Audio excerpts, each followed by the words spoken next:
கர்த்தருடைய வார்த்தைக்கு நேராக நாம் கடந்து செல்லலாம். யோசுவாவின் புஸ்தகம் 23வது அதிகாரம் 10வது வசனமும் 11வது வசனத்தையும் ஒருவர் சத்தத்தை உயர்த்தி வாசிக்கலாம்.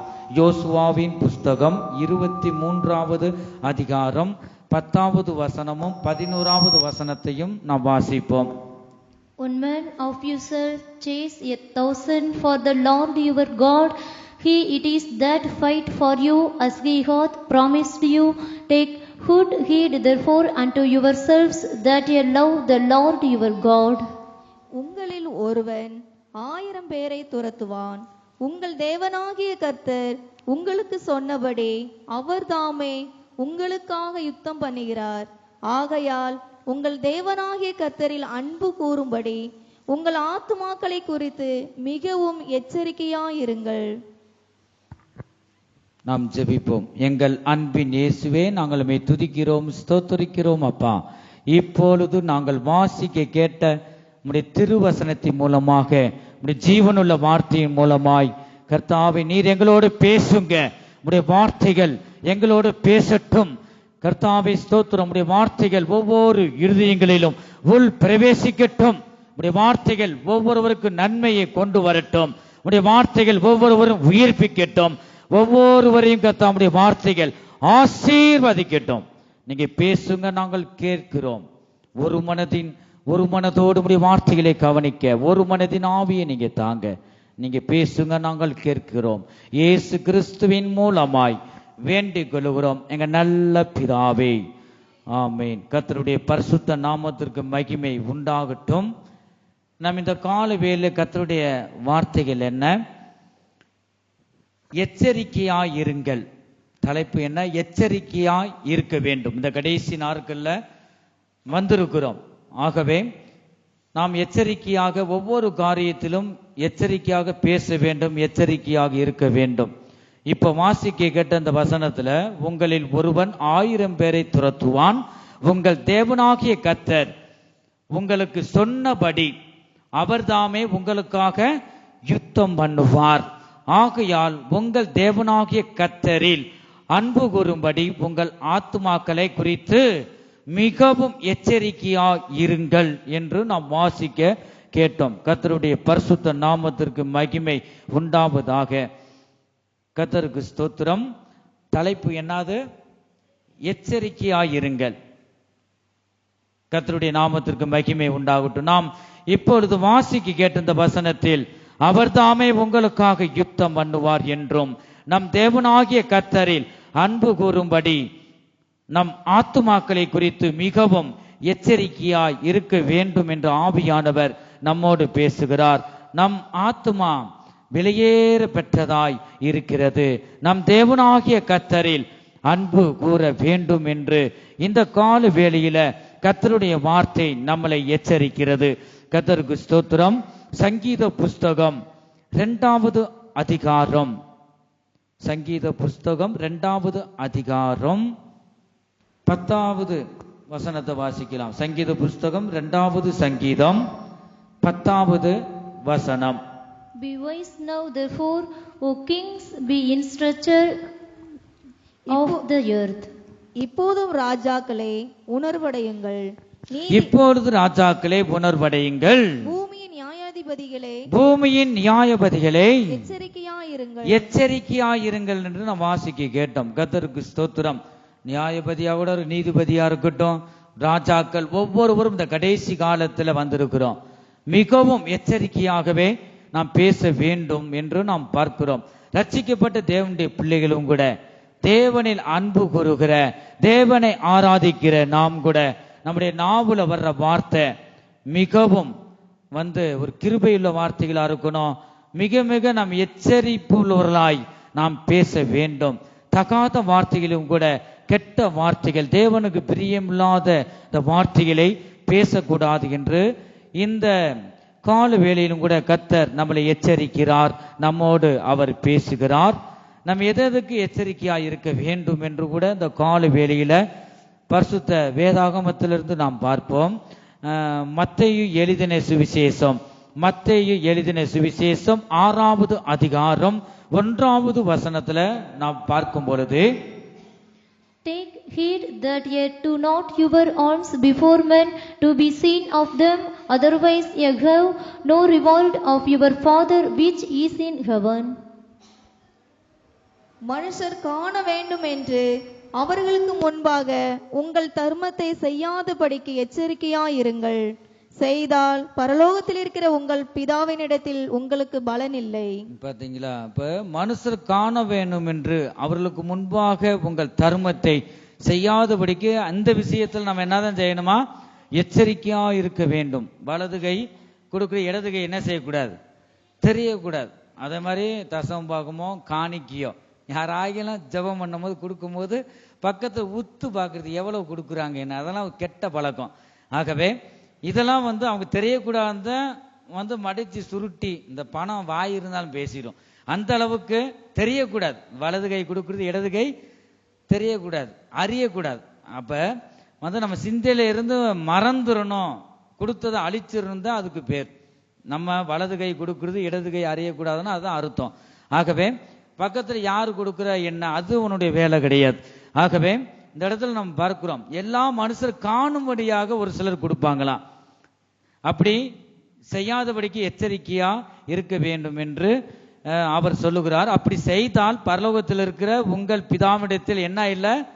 உங்களுக்கு பலன் இல்லை. அதை நாம் பார்க்கிறோம். கர்த்தருக்கு ஸ்தோத்திரம். நாம் யார் யாருக்கு எச்சரிக்கையாய் இருக்க வேண்டும் என்று நாம் பார்க்கிறோம். முதலாவது மனுஷரை குறித்து எச்சரிக்கையாய் இருக்க வேண்டும் என்று இயேசு கிறிஸ்து சொல்லுவதை நாம் பார்க்கிறோம். மத்தேயு சுவிசேஷம் 10வது அதிகாரம் 17வது வசனத்துல நாம் பார்க்கிறோம். மனுஷரை குறித்து எச்சரிக்கையாய் இருங்கள் என்று இந்த வசனத்துல நாம் பார்க்கிறோம். கர்த்தருக்கு ஸ்தோத்திரம். சங்கீத புஸ்தகம் 52வது சங்கீதம் 7-8. சங்கீத புஸ்தகம் 52வது சங்கீதம் 7வது வசனமும் 8வது வசனத்தையும் வாசிங்க. இதோ தேவனை தன் பலனாக எண்ணாமல் தன் செல்வ பெருக்கத்தை நம்பி தன் தீவினையில் பலத்து கொண்ட மனுஷன் இவன்தான் என்பார்கள். பாத்தீங்களா? இதோ தேவனை தன் பலனாக எண்ணாமல் அவன் என்னதான் செய்யறான்? தன் செல்வ பெருக்கத்தை நம்பி, பணத்தை நம்பி, செல்வாக்க நம்பி தன் தீவினையில் பலத்து கொண்ட மனுஷன் இவன்தான் என்பார்கள். நானோ தேவனுடைய ஆலயத்தில் பச்சையான ஒலிவ மரத்தை போல் இருக்கிறேன், தேவனுடைய கிருபையை என்றென்றைக்கும் நம்பி இருக்கிறேன். ஹல்லேலூயா. கர்த்தருடைய பரிசுத்த நாமத்திற்கு மகிமை உண்டாகட்டும். தாவீது அதை சொல்றாரு, நானோ தேவனுடைய ஆலயத்தில் பச்சையான ஒலிவ மரத்தை போல் இருக்கிறேன், தேவனுடைய கிருபையை என்றென்றைக்கும் நம்பி இருக்கிறேன். ஆகவே நம் செல்வத்தவோ பணத்தவோ பிள்ளைகளையோ மற்ற இதை ஒருபோதும் நான் நம்பக்கூடாது. அது மேல நம்ம இருதயத்தை வைக்க கூடாது. கர்த்தருடைய கிருபை, தேவனுடைய கிருபையை என்றென்றைக்கு நம்பி இருக்கிறேன். அனுதினமும் புது புது கிருபையை அதிகாலையிலே தேவன் நமக்கு தருகிறார். ஆகவே நாம் கர்த்தரை நம்ப வேண்டும். கர்த்தரை நம்புகிறவர்கள் என்றென்றைக்கும் அசைக்கப்படுவதில்லை என்று வேதம் சொல்லுகிறது. நம்முடைய நம்பிக்கையை கர்த்தர் மேல் வைக்க வேண்டும். சங்கீத புஸ்தகம் 92வது சங்கீதம் 6வது வசனத்துல நாம் பார்க்கிறோம், மிருக குணமுள்ள மனுஷன் அதை அறியான், மூடன் அதை உணரான் என்று நாம் வாசிக்கிறோம். கர்த்தருக்கு ஸ்தோத்திரம். மனுஷரை குறித்து நாம் எப்படிதான் இருக்கணுமா? எச்சரிக்கையாக இருக்க வேண்டும். மனுஷர் ஒரு வார்த்தை சொல்லுவாங்க, மாறி போயிடுவாங்க. ஆகவே மனுஷரை நம்பி அவங்களுக்கு பின்னாடி நீங்க போனீங்கன்னா மோசம் போயிருவீங்க. ஆகவே ஒருபோதும் சுவாசம் உள்ள மனுஷனை நம்பப்படுவதற்கு அவன் எம்மாத்திரம். ஆக மனுஷனை ஒருபோதும் நீங்க நம்ப கூடாது. கர்த்தருக்கு ஸ்தோத்திரம். இந்த மண்ணான மனுஷனை நீங்க நம்ப கூடாது. தேவனை நீங்க பற்றி கொள்ளணும். அவருடைய கிருபையை அனுதினமும் வாங்கி கொண்டு கர்த்தர் மேல் நம்பிக்கையாக இருக்க வேண்டும். 2வது ஆத்மாவை குறித்து எச்சரிக்கையா இருக்கணுமா? உபாகமம் 4வது அதிகாரம் 10வது வசனம்.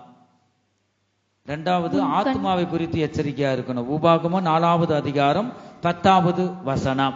உன் கண்கள் கண்ட காரியங்களை நீ மறவாதுபடிக்கும் உன் ஜீவனுள்ள நாளெல்லாம் அவைகள் உன் இருதயத்தை விட்டு நீங்காதுபடிக்கும் நீ எச்சரிக்கையாயிருந்து உன் கண்கள் கண்ட காரியங்களை நீ மறவாதபடிக்கும் உன் ஜீவன் உள்ள நாளெல்லாம் அவைகள் உன் இருதயத்தை விட்டு நீங்காதபடிக்கும் நீ எச்சரிக்கையாய் இருந்து உன் ஆத்துமாவை ஜாக்கிரதையாய் காத்துக்கொள். நம்ம ஆத்துமாவை எப்படி காத்துக்கொள்ளணுமா? ஜாக்கிரதையாய் காத்துக்கொள். அவைகளை உன் பிள்ளைகளுக்கும் உன் பிள்ளைகளின் பிள்ளைகளுக்கும் அறிவிக்க கடவாய் என்று நாம் வாசிக்கிறோம். கர்த்தருக்கு ஸ்தோத்திரம். ஆகவே பிள்ளைகளுடைய பிள்ளைகள்னா பேத்தி, நம்ம பிள்ளைகளுக்கும் சொல்லணும், அதுடைய பிள்ளைகளுக்கும் பேரன் பேத்திகளுக்கும் நம்ம சொல்ல வேண்டும். கர்த்தருடைய வார்த்தையை சொல்ல வேண்டும். எகிப்து தேசத்திலிருந்து அடிமைத்தனத்தில் கிடந்த நம்மளை எப்படி ஆண்டவர் கொண்டு வந்தார், அதை எடுத்து சொல்ல வேண்டும். சத்தியத்தை பிள்ளைகளுக்கும் பேரன் பேத்திகளுக்கும் நீங்க சொல்ல வேண்டும். இதுல என்னதான் செய்யணுமா? எச்சரிக்கையா இருக்க வேண்டும். இந்த ஆத்மா வழி விலகி போயிடக்கூடாது. இந்த ஆத்மா நரகத்துக்கு போவதை தேவன் விரும்ப மாட்டார். கர்த்தருக்கு ஸ்தோத்திரம். எதை நம்ம சொல்லி தாரோம்? உன் பிள்ளைகள், அந்த இடத்துல அதான் நம்ம பார்க்கிறோம். கர்த்தருக்கு ஸ்தோத்திரம். உன் பிள்ளைகளுக்கும் உன் பிள்ளைகளின் பிள்ளைகளுக்கும் அறிவிக்கப்படுவாய். பிள்ளைகளின் பிள்ளைகளுக்கும் சொல்றோமா? பரிசுத்த ஆராதனைக்கு வரணும், அனுதினமும் வேத வார்த்தைகளை வாசிக்கணும், ஜெபிக்கணும். இதுல எச்சரிக்கையா இருக்கணும். பாப்பா, யாராவது தாய் தகப்பன் சொல்லியிருக்கீங்களா? சொல்ல வேண்டும். கர்த்தர் பெரிய காரியங்களை அவர் செய்வார். கர்த்தருக்கு ஸ்தோத்திரம். ஒவ்வொரு தாய் தகப்பன் மேல விழுந்த கடமை. கர்த்தருடைய சத்தியத்தை நீங்க பிள்ளைகளுக்கு சொல்லும் போது, அது வளர்ந்து கல்யாணம் ஆகி அதுக்கு ஒரு பிள்ளை பிறக்கும் போது நீங்க சொல்லி கொடுத்த இந்த வார்த்தை இப்படிலாம் சொல்ல வேண்டும் என்று அவங்க பாருங்க வழி விலகி போக மாட்டாங்க. நல்ல ஒரு பாதுகாப்பும் கூட கிடைக்கும். கர்த்தருக்கு ஸ்தோத்திரம். நம்ம வாரம் வாரம் சொல்லத்தான் செய்யறோம். ஆகவே நீங்க பெற்ற பிள்ளைகளை நீங்க கொண்டு வரணும். கர்த்தருக்கு ஸ்தோத்திரம். ஆலயத்தை கொண்டு வரும்போது சத்தியம் கர்த்தர் பேசுவார். நீங்க உட்கார வச்சா போதும், இந்த வார்த்தை இந்த பிள்ளைகளை நல்ல எதிர்காலத்தை தந்து கர்த்தருடைய பாதுகாப்பு பிள்ளைகளுக்குள்ள உண்டாகும். ஆகவே நீங்க பிள்ளைகளுக்கும் நீங்க சொல்ல வேண்டும் என்று பார்க்கிறோம். 2 பேதுரு 2வது அதிகாரம் 14வது வசனத்துல நாம் பார்க்கிறோம். விபச்சார மயக்கத்தால் நிறைந்தவைகளும் பாவத்தை விட்டோ ஓடாதவைகளும் இருக்கிற கண்களையுடையவர்கள் உறுதியில்லாத ஆத்துமாக்களை தந்திரமாய் பிடித்து பொருளாசைகளில் பழகின இருதயத்தை உடைய சாபத்தின் பிள்ளைகள் செம்மையான வழியை விட்டு தப்பி நடந்து பேயோரின் குமாரனாகிய பிழையாமின் வழியை பின்பற்றி பார்க்கிறோம். போதும்.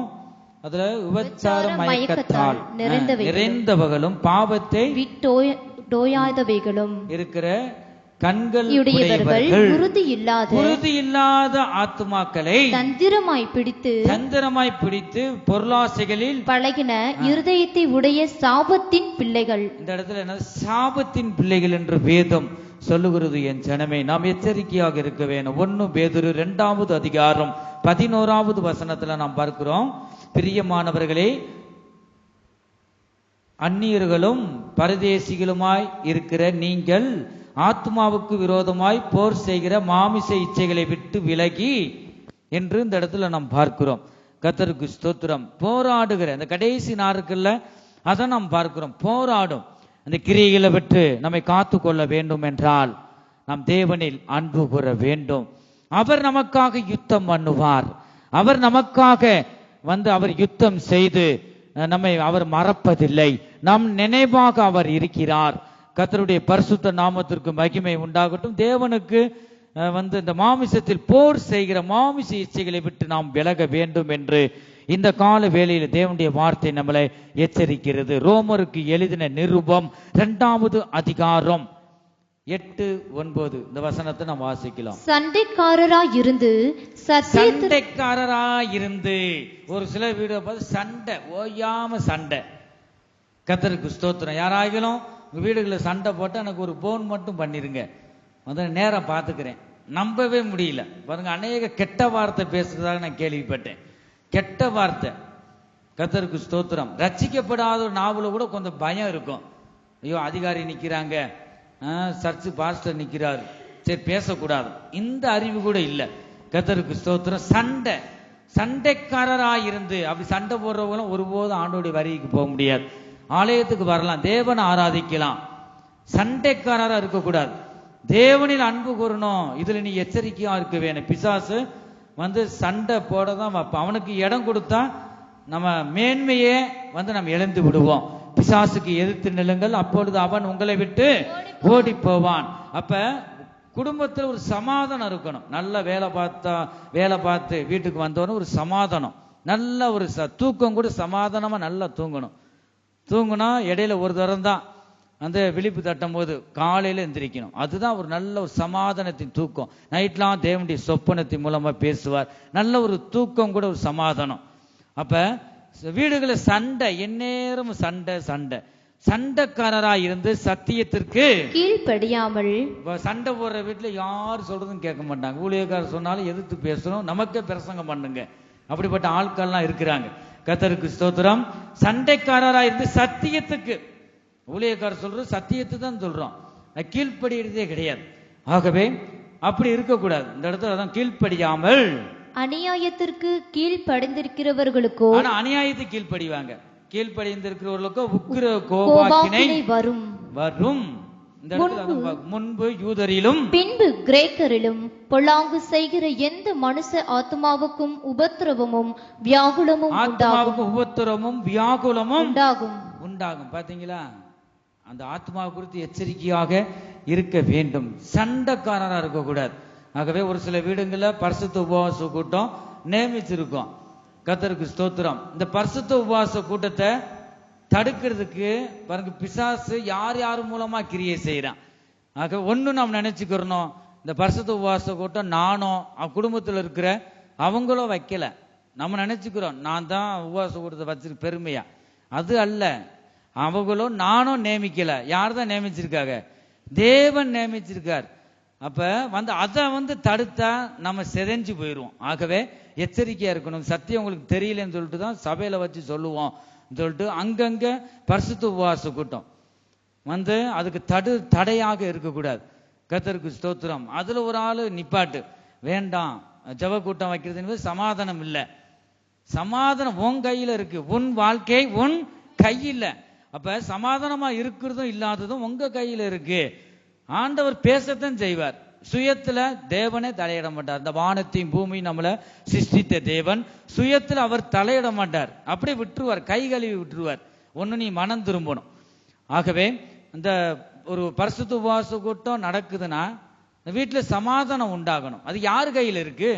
நம்ம சத்தியத்தை தான் நம்ம சொல்றோம். சத்தியத்தையும் அறிவீர்கள், சத்தியம் உங்களை விடுதலை ஆக்கும். அப்ப நாம பிரசங்கம் பண்றதுதான் என்னுடைய வேலை, சமாதானத்தை சொல்லி தர்றதுதான் என்னுடைய வேலை. ஆண்டவர் பேசத்தான் செய்கிறார். அப்ப அது சம்பந்தப்பட்டவங்க என்னதான் செய்யணும்? மனம் திரும்பணும். அந்த இடத்துல வந்து சுற்றிலும் ஆட்கள் நிறைய வரணும். கர்த்தருக்கு ஸ்தோத்திரம். இயேசு கிறிஸ்து ஒரு ஓட்டு தாவாரத்துல வந்துட்டு அங்க பாக்குறோம் திமிர்வாதக்காரன். அந்த சம்பவங்களை பார்க்கும்போது ஃபுல்லா ஆள் இல்ல, ஓட்டை பிரிச்சு உள்ள இறக்குனாங்க திமிர்வாதக்காரனை. அவ்வளவு கூட்டம். அப்ப உங்க நடக்கிற இடத்துல பரிசுத்த உபவாச கூட்டம் நடக்கிற இடத்துல வீட்டில் இருக்க நபர்கள் வர வேண்டும், நிச்சயமாக வரணும். ஆலயத்துக்கும் வர்றதில்ல, சர்ச்சுக்கும் வர்றதில்ல. என்னதான் நினைக்கிறாங்கன்னு தெரியல. நாம் பெட்ரோல் போட்டு உண்மையிலேயே வந்து பெட்ரோல் எனக்கெல்லாம் தேவையா? ஏதாவது கறி ஏதாவது பிள்ளைகளுக்கு எடுத்து தரலாம். பிள்ளைகளுக்கு எத்தனோ தேவைகள் இருக்கு. அதனால நம்ம வந்துட்டு நம்ம பெட்ரோல் போட்டு போகணும்னு எனக்கு அவசியமா? எனக்கு தலையெழுத்தா? பாருங்க எவ்வளவு வேதனையா இருக்கு. வந்து கூட்டம் நடக்க வேண்டாம். அதுல ஒரு ஆளு சொல்லுது, நடந்த சம்பவத்தை சொல்றேன், நம்ம சபையில தான். கர்த்தருக்கு ஸ்தோத்திரம். இன்னொரு ஆளு சொல்லுது வைங்கன்னு சொல்றாங்க. கர்த்தருக்கு பயப்படுறவங்க, அது சங்கீத பகுதியில் வாசித்தமே, கர்த்தருக்கு பயப்படுகிற பெரியோரையும் சிறியோரையும் அவர் ஆசீர்வதிப்பார். கர்த்தருக்கு பயப்படுகிற பயம் என்றால் தீமையே வெறுப்பதே கர்த்தருக்கு பயப்படுகிற பயம். ஆகவே அந்த குடும்பங்கள்ல வந்து இந்த பரிசுத்த உபவாச கூட்டம் நடக்குதுன்னா வீட்டை சுத்திலும் சமாதானம் உண்டாகணும். ஃபர்ஸ்ட் நம்ம வீட்டுல சமாதானம் உண்டாகணும். அதே நேரத்தில் மற்றவர்களுக்கு நாம் சமாதானமா காணப்படணும். அதெல்லாம் பிரயோஜனம். கூட்டம் நடந்துகிட்டு தான் இருக்கு, வருஷ கணக்கா ஜெப கூட்டம் நடக்குது, நல்லதுதான். சமாதானம் இருக்கா? அதைத்தான் நாம் பார்க்கணும். கர்த்தருக்கு ஸ்தோத்திரம். அதுல நம்ம மற்றவர்களுக்கு வந்து நம்ம அதை தடுக்கிறோம் சொன்னா நல்லா நம்ம அறிஞ்சுக்கிறணும். ஒரு 3 வாரம் நான் விட்டுட்டேன் வச்சுக்கோங்களேன். சாயந்தரம் நடக்கிறது ஏரியா ஜபம், அது வந்து உங்க ஏரியா ஜபம், அது வந்து பிரச்சனை கிடையாது. இந்த பரிசுத்த உபவாச கூட்டம் வல்லமை உள்ளது. அப்ப அதை வந்து தடுத்த யாரா இருந்தாலும் சரி, ஆண்டவர் ஏதாவது ஒரு அடி அடிச்சுதான் 2வது கொண்டு வருவார். ஐயோ ஆமா, பாருங்க யாரா இருந்தாலும் சரி இதுக்கு தடையா இருக்கக்கூடாது. கர்த்தருக்கு ஸ்தோத்திரம். குடும்பத்தில் இருக்கிற அத்தனை பேரும் உட்காரணும். ஞாயிற்றுக்கிழமை ஆலயத்துக்கு வரணும். அப்படி வீட்டில் தான் இந்த பரிசுத்த உபவாச கூட்டமெல்லாம் கடந்த நாட்கள் நாங்கள் வச்சிருக்கோம். அதான் முறை. கூட்டங்களுக்கு வரணும். விசுவாசிகளுக்கு ஒரு சாட்சி உள்ள விசுவாசியா இருக்கணும். சாட்சி உள்ளூர்லாம் இருக்கணும். அப்படிதான் நம்ம அவங்க வீட்டில் நம்ம வைக்கும் போது அந்த இடத்துல நீங்க எல்லாரையும் கூட்டு வரணும். கூட்டு வந்து நீங்க பெற்ற ரட்சிப்பை அவங்களுக்கும் சொல்லணும்.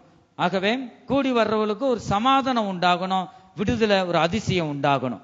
அது இல்லாத பட்சத்துல ஒரு மனம், இந்த குடும்பத்துக்குள்ளே ஒரு மனம் இல்லாததுனால ஒரு ஆள் வையின்னு சொல்லுது, ஒரு ஆள் வேண்டான்னு சொல்லு. கர்த்தருக்கு ஸ்தோத்திரம். ஆகவே இந்த உபவாச கூட்டத்துக்கு யார் இடர்ல இருந்தாலும் ஆண்டவர் அவர் கணக்கு கேட்பார். ஆகவே தேவன் நியமிச்சதை ஒருவராகிலும் அதை தடை செய்ய ஆகாது. அதே மாதிரி பரிசுத்த உபவாச கூட்டம் நடக்கிற அந்த குடும்பத்தில் இருக்கிற ஒவ்வொருவரும் சாட்சியா இருக்கணும்.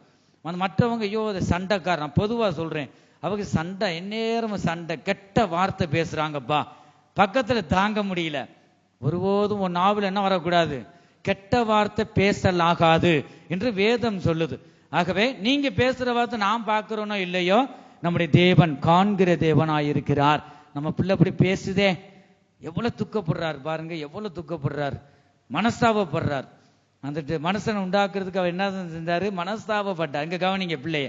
அப்ப ஆண்டவர் நம்மளை காண்கிற தேவனாய் இருக்கிறார். அவர் ரொம்ப வேதனைப்படுறார். ஆகவே ஆண்டவர், நீங்க மூழ்கி ஞானஸ்தானம் எடுத்து, ஞானஸ்தானம் என்பது தேவனுக்கு நமக்கும் உடன்படிக்கை பண்ணிட்டீங்க. ஒரு நாவிலிருந்து கெட்ட வார்த்தை வருதே, மற்றவங்க தேவனுடைய நாம தூசிக்கப்படும்படிக்கு என் பிள்ளை நடந்துக்கிறதே, ஆண்டவர் துக்கப்படுறார். கர்த்தருக்கு ஸ்தோத்திரம். குடும்பம் என்று அப்பப்ப சின்ன சின்ன பிரச்சனைகள் வரும், அப்பயே சமாதானம் ஆகிடணும். அது ரெகுலராக இருக்க அதிகரிக்க கூட. சண்டைக்காரராக இருந்த இந்த வேதத்துல அதான் பார்க்கிறோம். ரோமருக்கு எழுதின நிருபத்துல 2வது அதிகாரம் 8வது வசனத்துல பார்க்கிறோம். சண்டைக்காரராக இருந்து எந்நேரமும் சண்டை. கர்த்தருக்கு ஸ்தோத்திரம். அது நான் நடக்கிற சம்பவங்கள் நான் சொல்றேன், எவ்வளவு ஒரு வேதனையா இருக்கு பாருங்க. அதெல்லாம் ஆண்டவர் துக்கப்படுறார். ஆகவே இந்த பரிசுத்த உபவாச கூட்டத்துக்கு யாரும் தடையா இருக்க கூடாது. நீ தடை பண்ணா யாருக்கு, எனக்கு நட்டம் இல்லை, எனக்கு 200 ரூபாய் பெட்ரோலு மிச்சம், அலைச்சல் மிச்சம், நான் சந்தோஷப்படுவேன் பாருங்க. இதெல்லாம் அம்மா வைக்க சொல்லல. இந்த பரிசுத்த உபவாச கூட்டம் தேவனை கொடுத்த தரிசனத்தின் மூலமா இங்கதான் 2 இடத்துல நடக்குது. மற்றபடி 5 நாளும் வச்சிருக்கேன். திங்கக்கிழமையில இருந்து வெள்ளிக்கிழமை வர, சனிக்கிழமை ஒரு ஆயத்தம் இருக்கிறதுனால வைக்கல. அப்படி ஒவ்வொரு வீட்லயும் சாயந்தரம் வைப்போம். ஒரு 2-3 வீட்டுல உபவாச கூட்டம் காலையில வைப்போம், கடந்த நாட்கள்ல ஊழியம் பார்த்த இடத்துல. ஆகவே இதை நம்ம ஆண்டவர் எனக்கு கொடுத்த தரிசனம், அதனால அதை நீங்க அசட்டை பண்ணக்கூடாது. அது நன்மை உண்டாகணும், உங்க கையில தான் இருக்கு. நீ ஆண்டவர் சொல்றாரு, என் சமாதானத்தையே உங்களுக்கு வைத்து போகிறேன் என்று சொல்றார். ஆகவே நீங்க சமாதானமா இருக்கும்போது கர்த்தர் பெரிய காரியங்களே செய்யறார். நம்ம சாகும்போது எதுவுமே கொண்டு போறது இல்லை. இந்த மைக்குக்கு கூட கேரண்டி கொடுத்துருக்காங்க, 1 வருஷம் 2 வருஷம், ஒவ்வொன்றுக்கும் கேரண்டி இருக்கு.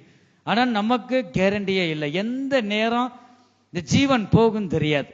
நீங்க நல்லா சிந்தித்து கொள்ளுங்க. அவ்வளவு கெட்ட வார்த்தை பேசி சமாதான கேடு உண்டு பண்ணி எவ்வளவு அசிங்கம். பக்கத்தில் இருக்கிறவங்க கூட நினைப்பாங்க, ஐயோ நம்ம சபைக்கு போகாதவங்க பரவாயில்ல போல, இந்த நாவல் இப்படி வருதே நினைப்பாங்க இல்லையா?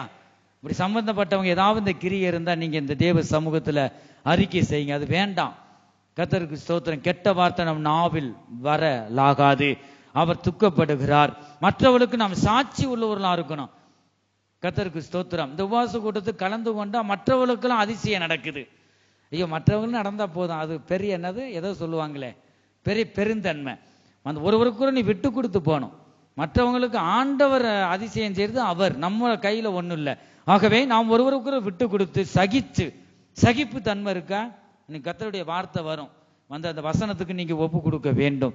இப்ப சத்தியத்துக்கு கீழ்ப்படியாம இருப்பாங்க. ஆனா அநியாயத்திற்கு ஜெப கூட்டம் நடத்த வேண்டாம் சொல்றவங்க யாரு? அது அநியாயம். தேவ சமூகம் அந்த இடத்துல கூடுது. என் நாமத்தினாலே எங்க 2 பேர் 3 பேர் கூடி இருக்கிறார்களோ அவர்கள் நடுவிலே இருக்கிறேன் என்று சொன்னார். ஆகவே அதை நம்ம தடை செய்கிறாங்க. அதான் அநியாயத்திற்கு கீழ்ப்படுகிறவர்களுக்கோ உக்கிர கோபாக்கினி வருமா. ஆகவே இது நமக்கு தெரியல. ஆகவே நம்ம இதுல என்ன செய்யணும்? நம்ம எச்சரிக்கையா இருக்க வேணும். இந்த ஆத்மா வேற வழி விலைக்கு போயிடக்கூடாது. சண்டை, ரட்சிக்கப்பட்ட வீடுகளில் சண்டை ஒருபோதும் வரக்கூடாது. அப்படி போன் பண்ணிருங்க, நான் வந்துடுறேன். வந்துட்டு அந்த இடத்துல வந்தாலும் ஒரு சிலர் ஊழியக்காரர் கூட கீழ்ப்படியாது, அது பேசினதே பேசிக்கிட்டு இருக்கோம். அது பவுல் சொல்றாரு, அன்போட வரவா இல்லைன்னா அது பெரம்போட வரவா. பாருங்க, ஆண்டவர் சொன்னார். ஆகவே வந்துட்டு நான் என் பிள்ளை இப்படிலாம் செய்துகளேன்னா ஏதாவது ஒரு வார்த்தை விட்டேன்னா அவ்வளோதான், முடங்கிரும், உட்கார்ந்துருங்க, முடியாம விழுந்துருங்க. ரெண்டாவது நான் தான் போய் ஜெபம் பண்ணி வந்து ஆண்டவர் தான் மறுபடியும் எழுப்பணும். ஆகவே நம்முடைய தேவன் அன்புள்ள தேவன். அதே இடத்துல எப்படி இருக்காரு? எரிச்சலின் தேவன் என்று வேதம் சொல்லுது. ஆகவே குடும்பத்தில் ஒருவருக்கும் விட்டு கொடுத்து போக வேண்டும். அதை விட்டுட்டு உன்னிடத்தில் நீ அன்பு கூறுவது போல பிறனிடத்திலும் அன்பு கூறுவாயாக. நம்ம எத்தனை பேர் அன்பு கூறுறோம்? ஆலயத்துக்கு வரோம், சரிதான். தேவனுடைய பிள்ளை வெளியில வெளிவேசமெல்லாம் ஆண்டவர் பார்க்க மாட்டார், இதயத்தை ஆண்டவர் பார்க்கிறார். ஒருவருக்கொருவர் நேசிக்கிறோமா? இந்த ஆத்மா பேசினா பேசிட்டு போட்டோம், அன்பா இப்படிலாம் பேசாதப்பா, இப்படிலாம் பேச ஆண்டவர் துக்கப்படுவார். ஒருவருக்கொருவர் நீங்க புத்தி சொல்லி கொண்டு வேதம் சொல்லுது. ஆக இப்படிலாம் பேசாதப்பா, நீங்க அன்பா சொல்லணும். அன்புல சாதிக்காதது எதிலுமே நாம் சாதிக்க முடியாது. ஆகவே குடும்பத்தில் ஒரு சமாதானம் உண்டாகும் போது தான் கர்த்தர் பெரிய காரியங்களை செய்கிறார். போன வாரம் வந்து சமாதானம், தேவ சமாதானத்தை பற்றி நாம் பார்க்கிறோம். அட்டிலாம் போட்டோம், எப்படி என்னென்ன சமாதானம், பெரிய சமாதானம் கேட்க நல்லா தான் இருக்கு. இந்த வசனம் உள்ள போலையே, வழியில விதைக்கப்பட்ட நிலம் போல. அங்க போய் சண்டைக்காடு நடக்குது, இங்க தகவல் வருது, போனு வருது. எவ்வளவு மனஸ்தாபம் இருக்கும். நானே மனஸ்தாபப்படும் போது தேவன் எவ்வளவு துக்கப்படுவார். ஆகவே நம்ம இந்த ஆலயத்துக்கு வர ஒரு பிரயோஜனம் உண்டாகணும். ஆக கணவன் மனைவிக்குள்ள ரெண்டு பேரும் விட்டு கொடுத்து போகணும். ஐயோ நான் தலைக்கு கீழ்படினா அது தலை வந்து என்ன உச்சியில உட்கார்ந்துருது, நான் எந்திருக்குன்னு உட்காரணும். வசனத்தை கொண்டு அடிமைப்படுத்துறது வீட்டில். அப்படி அல்ல, வந்துட்டு மனைவிகளும் புருஷருக்கு கீழ்ப்படியணும், புருஷர்களும் வந்து என்ன செய்யணும், வந்து மனைவிகளுக்கு மனைவியில் அன்பு கூறணும். ஆகவே வந்து ரெண்டு பேருமே வந்து ஒரு ஆள் பெரு ஆளு ரெண்டு கிடையாது. அதனால ஆண்டவர் ரெண்டு பேரும் சமந்தான். கர்த்தருக்கு ஸ்தோத்திரம். ஆகவே தேவன் இரண்டு பேரையும் நேசிக்கிறார். இந்த சத்தியம் உங்களுக்குள்ள போயிட்டா அப்படிலாம் நீங்க என்ன செய்ய மாட்டீங்க, இந்த பிசாசுக்கு இடம் கொடுக்க மாட்டீங்க. இந்த இடத்துல பார்க்கிறோம், பொல்லாங்கு செய்கிற எந்த மனுஷ ஆத்மாவுக்கும் உபத்திரமும் வியாகுலம் உண்டாகும். ஐயோ சமாதானம் இல்ல, வேதனையா இருக்கே, ஏன் இருக்கு? சகிச்சு போ, சகிப்பு தன்மை இல்லையா? நம்ம ஆலயத்துக்கு வாரமே, தேவன் எவ்வளவு அசிக்கப்பட்டார் கல்வாரி சிலுவையில. ஒருவருக்கு விட்டு கொடுத்து போலையா? நம்ம விட்டு கொடுத்து போகணும். கர்த்தர் துக்கப்படுகிறார். கர்த்தருக்கு ஸ்தோத்திரம். மூன்றாவது, கள்ள தீர்க்கதரிசிகளுக்கு நீங்க என்ன செய்யணும்? எச்சரிக்கையா இருக்க வேண்டும் என்று நாம் வாசிக்கிறோம். முதலாவது யாருக்கு எச்சரிக்கையா இருக்கணும்? யாருக்கு? மனுஷரை குறித்து எச்சரிக்கையா இருக்கணும். இரண்டாவது ஆத்மாவை குறித்து. மூன்றாவது கள்ள தீர்க்கதரிசிகளுக்கு எச்சரிக்கையா நீங்க இருக்க வேணும். கள்ள தீர்க்கதரிசிகள் வந்து ஆவியை பகுத்தறியத்தக்க அந்த வரங்களை நீங்க பெற்றுக்கொள்ளணும். மத்தேயு சுவிசேஷம் 7வது அதிகாரம் 15வது வசனத்தை நான் வாசிக்கும் பொழுது,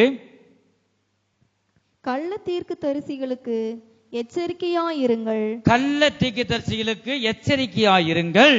அவர்கள் ஆட்டுத்தோலை போர்த்து கொண்டு உங்களிடத்தில் வருவார்கள். உள்ளத்திலோ அவர்கள் பட்சிக்கிற ஓநாய்கள். பாத்தீங்களா? பட்சிக்கிற ஓநாய். ஆகவே இந்த கள்ள தீர்க்கதரிசி யாரு ரூபத்திலேயாவது வரும். பிசாசு நேத்து சாயந்தரம் ஒரு ஊழியக்காரன் தான், அவன் ரூபத்துல அந்த பிசாசு வந்திருக்கு. நாங்க ஒவ்வொரு குடும்பத்திலும் சமாதானத்தை தாங்கப்பா, ஒவ்வொரு குடும்பத்திலும் அன்போடு வாழட்டும். அப்பதான் இந்த செய்தி எடுத்து நிக்கிறேன், சத்தம் கேட்குது. வெளியில பார்த்தா ஊழியக்காரன் மூலமா பிசாசு அவன் மூலமா வந்திருக்கு. கள்ள தீர்க்கதரிசி பாருங்க. அதான் ஆவியை பகுத்தறியத்தக்க இந்த வரங்களை நாம் பெற்றுக்கொள்ளணும். அந்த ஆள் வெளியில வரதுக்குள்ள பெரும்பாடா போச்சு பாருங்க. அப்படிதான் இந்த கள்ள தீர்க்கதரிசிகளுக்கு நீ மிகவும் எச்சரிக்கையாய் இருக்க வேண்டும். கர்த்தருக்கு ஸ்தோத்திரம். மத்தேயு சுவிசேஷம் 24வது அதிகாரம் 11வது வசனத்துல நான் வாசிக்கும் பொழுது, அநேக கள்ள தீர்க்கதரிசிகளும் எழும்பி அநேகரை வஞ்சிப்பார்கள். அநேகரை வஞ்சிப்பாங்க. மனசுல வச்சுக்கணும், நீங்க வஞ்சிக்கப்பட்டு நீங்க போயிடக்கூடாது. கர்த்தருக்கு ஸ்தோத்திரம். ஆகவே தொடர்ந்து இந்த 2025வது வருஷம் 2 மாதம் தான் இருக்கு. ஆகவே 2026வது மாதத்தில் அவர் வருகை தாமதிச்சா, இந்த 2026வது வருஷத்தில் நீங்க ஒவ்வொரு வீடுகளும் நீங்க சொல்லணும். இந்த பரிசுத்த உபவாச கூட்டம் ஒரு வீட்டுல மாத்திரம் இல்ல, ஒவ்வொரு வீடுகளிலும் நடக்கும். நான் உபவாசத்தோட வாரோம், ஜெபத்தோட வாரோம் பாருங்க. கர்த்தருக்கு ஸ்தோத்திரம். நீங்க 5 பைசா இது பெட்ரோல் கூட நீங்க தர வேண்டாம். யாராவது வருவாங்க. எந்த ஊழியக்காரனும் நீ பணம் கொடுத்து 1000 ரூபா கொடுத்தாலும் வரமாட்டான். பாருங்க, அப்படிப்பட்ட சூழ்நிலை இந்த உலகத்தில் நடக்குது அநேக இடங்கள்ல. ஆகவே நாம் வாழ்றது கொஞ்ச நாள். நம்ம இந்த வீடு எதுக்காக உபவாச கூட்டம் வைக்கிறோம்? அந்த குடும்பம் ஆசீர்வதிக்கப்படணும், கடன் பிரச்சனை இருந்தால் அதுல இருந்து விடுவிக்கப்படணும், எல்லா பாவ கட்டுகள் இருந்தும் அவங்க வெளியில வரணும். அதுக்கு தான் ஒரு குடும்பத்துல வந்து நன்மை உண்டாகணும். அதே நேரத்துல அங்க நடத்துற ஊழியர்களுக்கு தேவன் சொல்ற வார்த்தைக்கு கீழ்ப்படுகிறவர்களாக இருக்க வேணும். இந்த பரிசுத்த உபவாச கூடங்க ஒரு கூடாரம் நம்ம போட்டாலும் அந்த கூடாரம் என்ன கூடாரம் தான்? பரிசுத்த உபவாச கூடாரம். தேவன் ஆராதிக்கிறது கூடாரம், சபை கிடையாது. நம்ம இஷ்டத்துக்கு ஆண்டவர் சொல்றாருன்னு சொல்லிட்டு சபையை வந்து அவ்வளவுதான், அதை வஞ்சிக்கப்பட்டு போயிடக்கூடாது. பிசாசு அப்படி வஞ்சிப்பான். ஆகவே நீங்க நல்லபடியா ஒரு விசுவாசியா இருந்து சபைக்கு வந்து இன்னும் தேரணும். 10 வருஷம் 15 வருஷம் இருந்து ஆண்டவர் ஒரு சிலர் 2-3 வருஷத்திலேயே வந்து ஆண்டவர் தகுதிப்படுத்துவார். ஆகவே தகுதிப்படுத்து கேரண்டி நாங்கள் தரணும். ஆண்டவரும் நியமிச்சிருக்காரு. உங்களுக்கு கேரண்டி கொடுக்கும் போது ஊழியத்துக்கு போகலாம். முதல் விசுவாசியாவே முதலாவது இல்லை, முழுமையாக விசுவாசி இல்லை. உண்மையிலேயே நீங்க உட்கார்ந்து கணக்கெடுத்து பார்த்தீங்கன்னா அன்புல நான் எந்த அளவுக்கு தேர்ந்திருக்கிறேன், விசுவாசத்துல எவ்வளவு தேர்ந்து முன்னேறி சென்று இருக்கிறேன், ஒன்றும் கிடையாது. நீங்க உட்கார்ந்து எழுதி பாருங்க உங்க ஜீவியத்தை. விசுவாசிக்க முழுமையான ஒரு தகுதி இல்லை. கர்த்தருக்கு ஸ்தோத்திரம். நான் சொல்ற ஒரு சிலரை சொல்றேன். அப்ப நீ தேர வேண்டும், தேர்ந்து வரணும். பிசாசு வஞ்சிப்பான். கர்த்தருக்கு ஸ்தோத்திரம். ஆகவே என் நாமத்தினாலே வந்து அவருடைய நாமத்தினால சொல்லி ஜெபம் பண்ணா வந்து அற்புதம் நடக்கும். அவங்கள பார்த்து ஆண்டவர் சொன்னார், வந்து அக்கிரமை செய்யக்கார என்னை விட்டு என்ன செய்யுங்க, அகன்று போங்கன்னு சொன்னார். பிசாசு அற்புதம் செய்வான், வேதம் சொல்லுது மத்தேயு சுவிசேஷத்துல. ஆகவே எடுத்த உடனே நம்ம ஊழியத்துக்கு ஆண்டவர் அதிசயம் நடக்குது, நான் ஊழியம் வந்து சிதைஞ்சு போயிடுவேன். ஆகவே வந்து அப்படிப்பட்ட அந்த வஞ்சிக்கப்பட்டு போயிடக்கூடாது. பிசாசு வஞ்சிப்பான். ஆக முதலாவது விசுவாசியா இருந்து எந்த அளவுக்கு நான் வளர வேண்டும், மற்றவர்களுக்கு நீ சாட்சியா இருக்கிறாயா, ஆண்டவர் அதெல்லாம் பார்ப்பார். கர்த்தருக்கு ஸ்தோத்திரம். ஆகவே சபைன்னு சொல்றது அதுதான். அந்த கிளை சபைகள் அந்தந்த ஊர்ல நம்ம நியமிக்கலாம். அது தவிர உங்க வீடுகளில் வந்து இருக்கிறது தனியா ஒரு சபை ஜெப அறைன்னு அநேக இடங்கள்ல வச்சிருக்காங்க. அனுதினமும் நீங்க ஜெபிக்கிற அவ்வளவுதான், அது சபை கிடையாது. ஆகவே நாம் அது மனதில் வைத்துக் கொண்டு எச்சரிப்பு உள்ளவர்களா இருக்கணும். தேவன் ஊழியர் சொல்ற வார்த்தைகளுக்கு நீ கீழ்ப்படியணும். கீழ்ப்படியாத பட்சத்தில் ஆண்டவர் ஆசீர்வதிக்க மாட்டார். இந்த வசனம் அதுதான், கீழ்ப்படியவர்களுக்கு ஆசீர்வாதம். ஆபிரகாம் தேவனுடைய வார்த்தை கீழ்ப்படிந்தபடினால்தான் ஆசீர்வாதம். கர்த்தருக்கு ஸ்தோத்திரம். ஆகவே நம்முடைய இந்த கிருபையின் காலத்துல வந்துட்டோம், நம்ம கிருபையின் காலத்துல வந்துட்டோம். அதனால நாம் பிழைச்சோம். நியாயப்பிரமாண காலம், அந்த காலத்துல அவ்வளவுதான், பல்லுக்கு பல் பலிக்கு பலி. பரிசுத்த ஆராதனைக்கு வரலன்னா கல்லெறிஞ்சு கொள்ளணும். எவ்வளவு பெரிய ஒரு தண்டனை பாருங்க. நம் கிருபையின் காலத்துல வந்துட்டோம், ஆண்டவர் கிருபையா மன்னிக்கிறார். ஆகவே நம்ம எச்சரிக்கையா இருக்கணும் பேசுற வார்த்தையில. வந்து ஒரு ஜப கூட்டத்தை இதெல்லாம் ஜப கூட்டம் வைக்கிறதுக்கு முன்னாடி நான் பல முறை யோசனை பண்ணி தான் ஆண்டவர் என் இருதயத்திலும் பேசினார். நான் சொன்னேன், அவங்க திடீர்னு செவி கொடுக்கல. ஆண்டவர் அவங்க உள்ளத்துல பேசி உடனே சொல்லும் போது கீழ்ப்படுகிறது தான் கீழ்ப்படிதல். 2வது ஆண்டவர் வந்து என்ன மைண்ட பேசி செவி கொடுக்கும். ஒவ்வொன்றும் ஞானஸ்தானம் அதே மாதிரிதான், சொன்ன உடனே கீழ்ப்படுகிறாங்க. பாத்தீங்களா, அது பெரிய ஒரு ஆசீர்வாதம் உண்டாகும் என்று வேதம் சொல்லுது, நான் சொல்லல. கர்த்தருக்கு ஸ்தோத்திரம். நாம் வஞ்சிக்கப்பட்டு போயிடக்கூடாது. இதுல நம்ம என்னதான் செய்யணுமா, எச்சரிப்பாய் இருக்க வேண்டும் என்று வேதம் சொல்லுகிறது. கர்த்தருக்கு ஸ்தோத்திரம். அப்போஸ்தலர் நடபடிகள்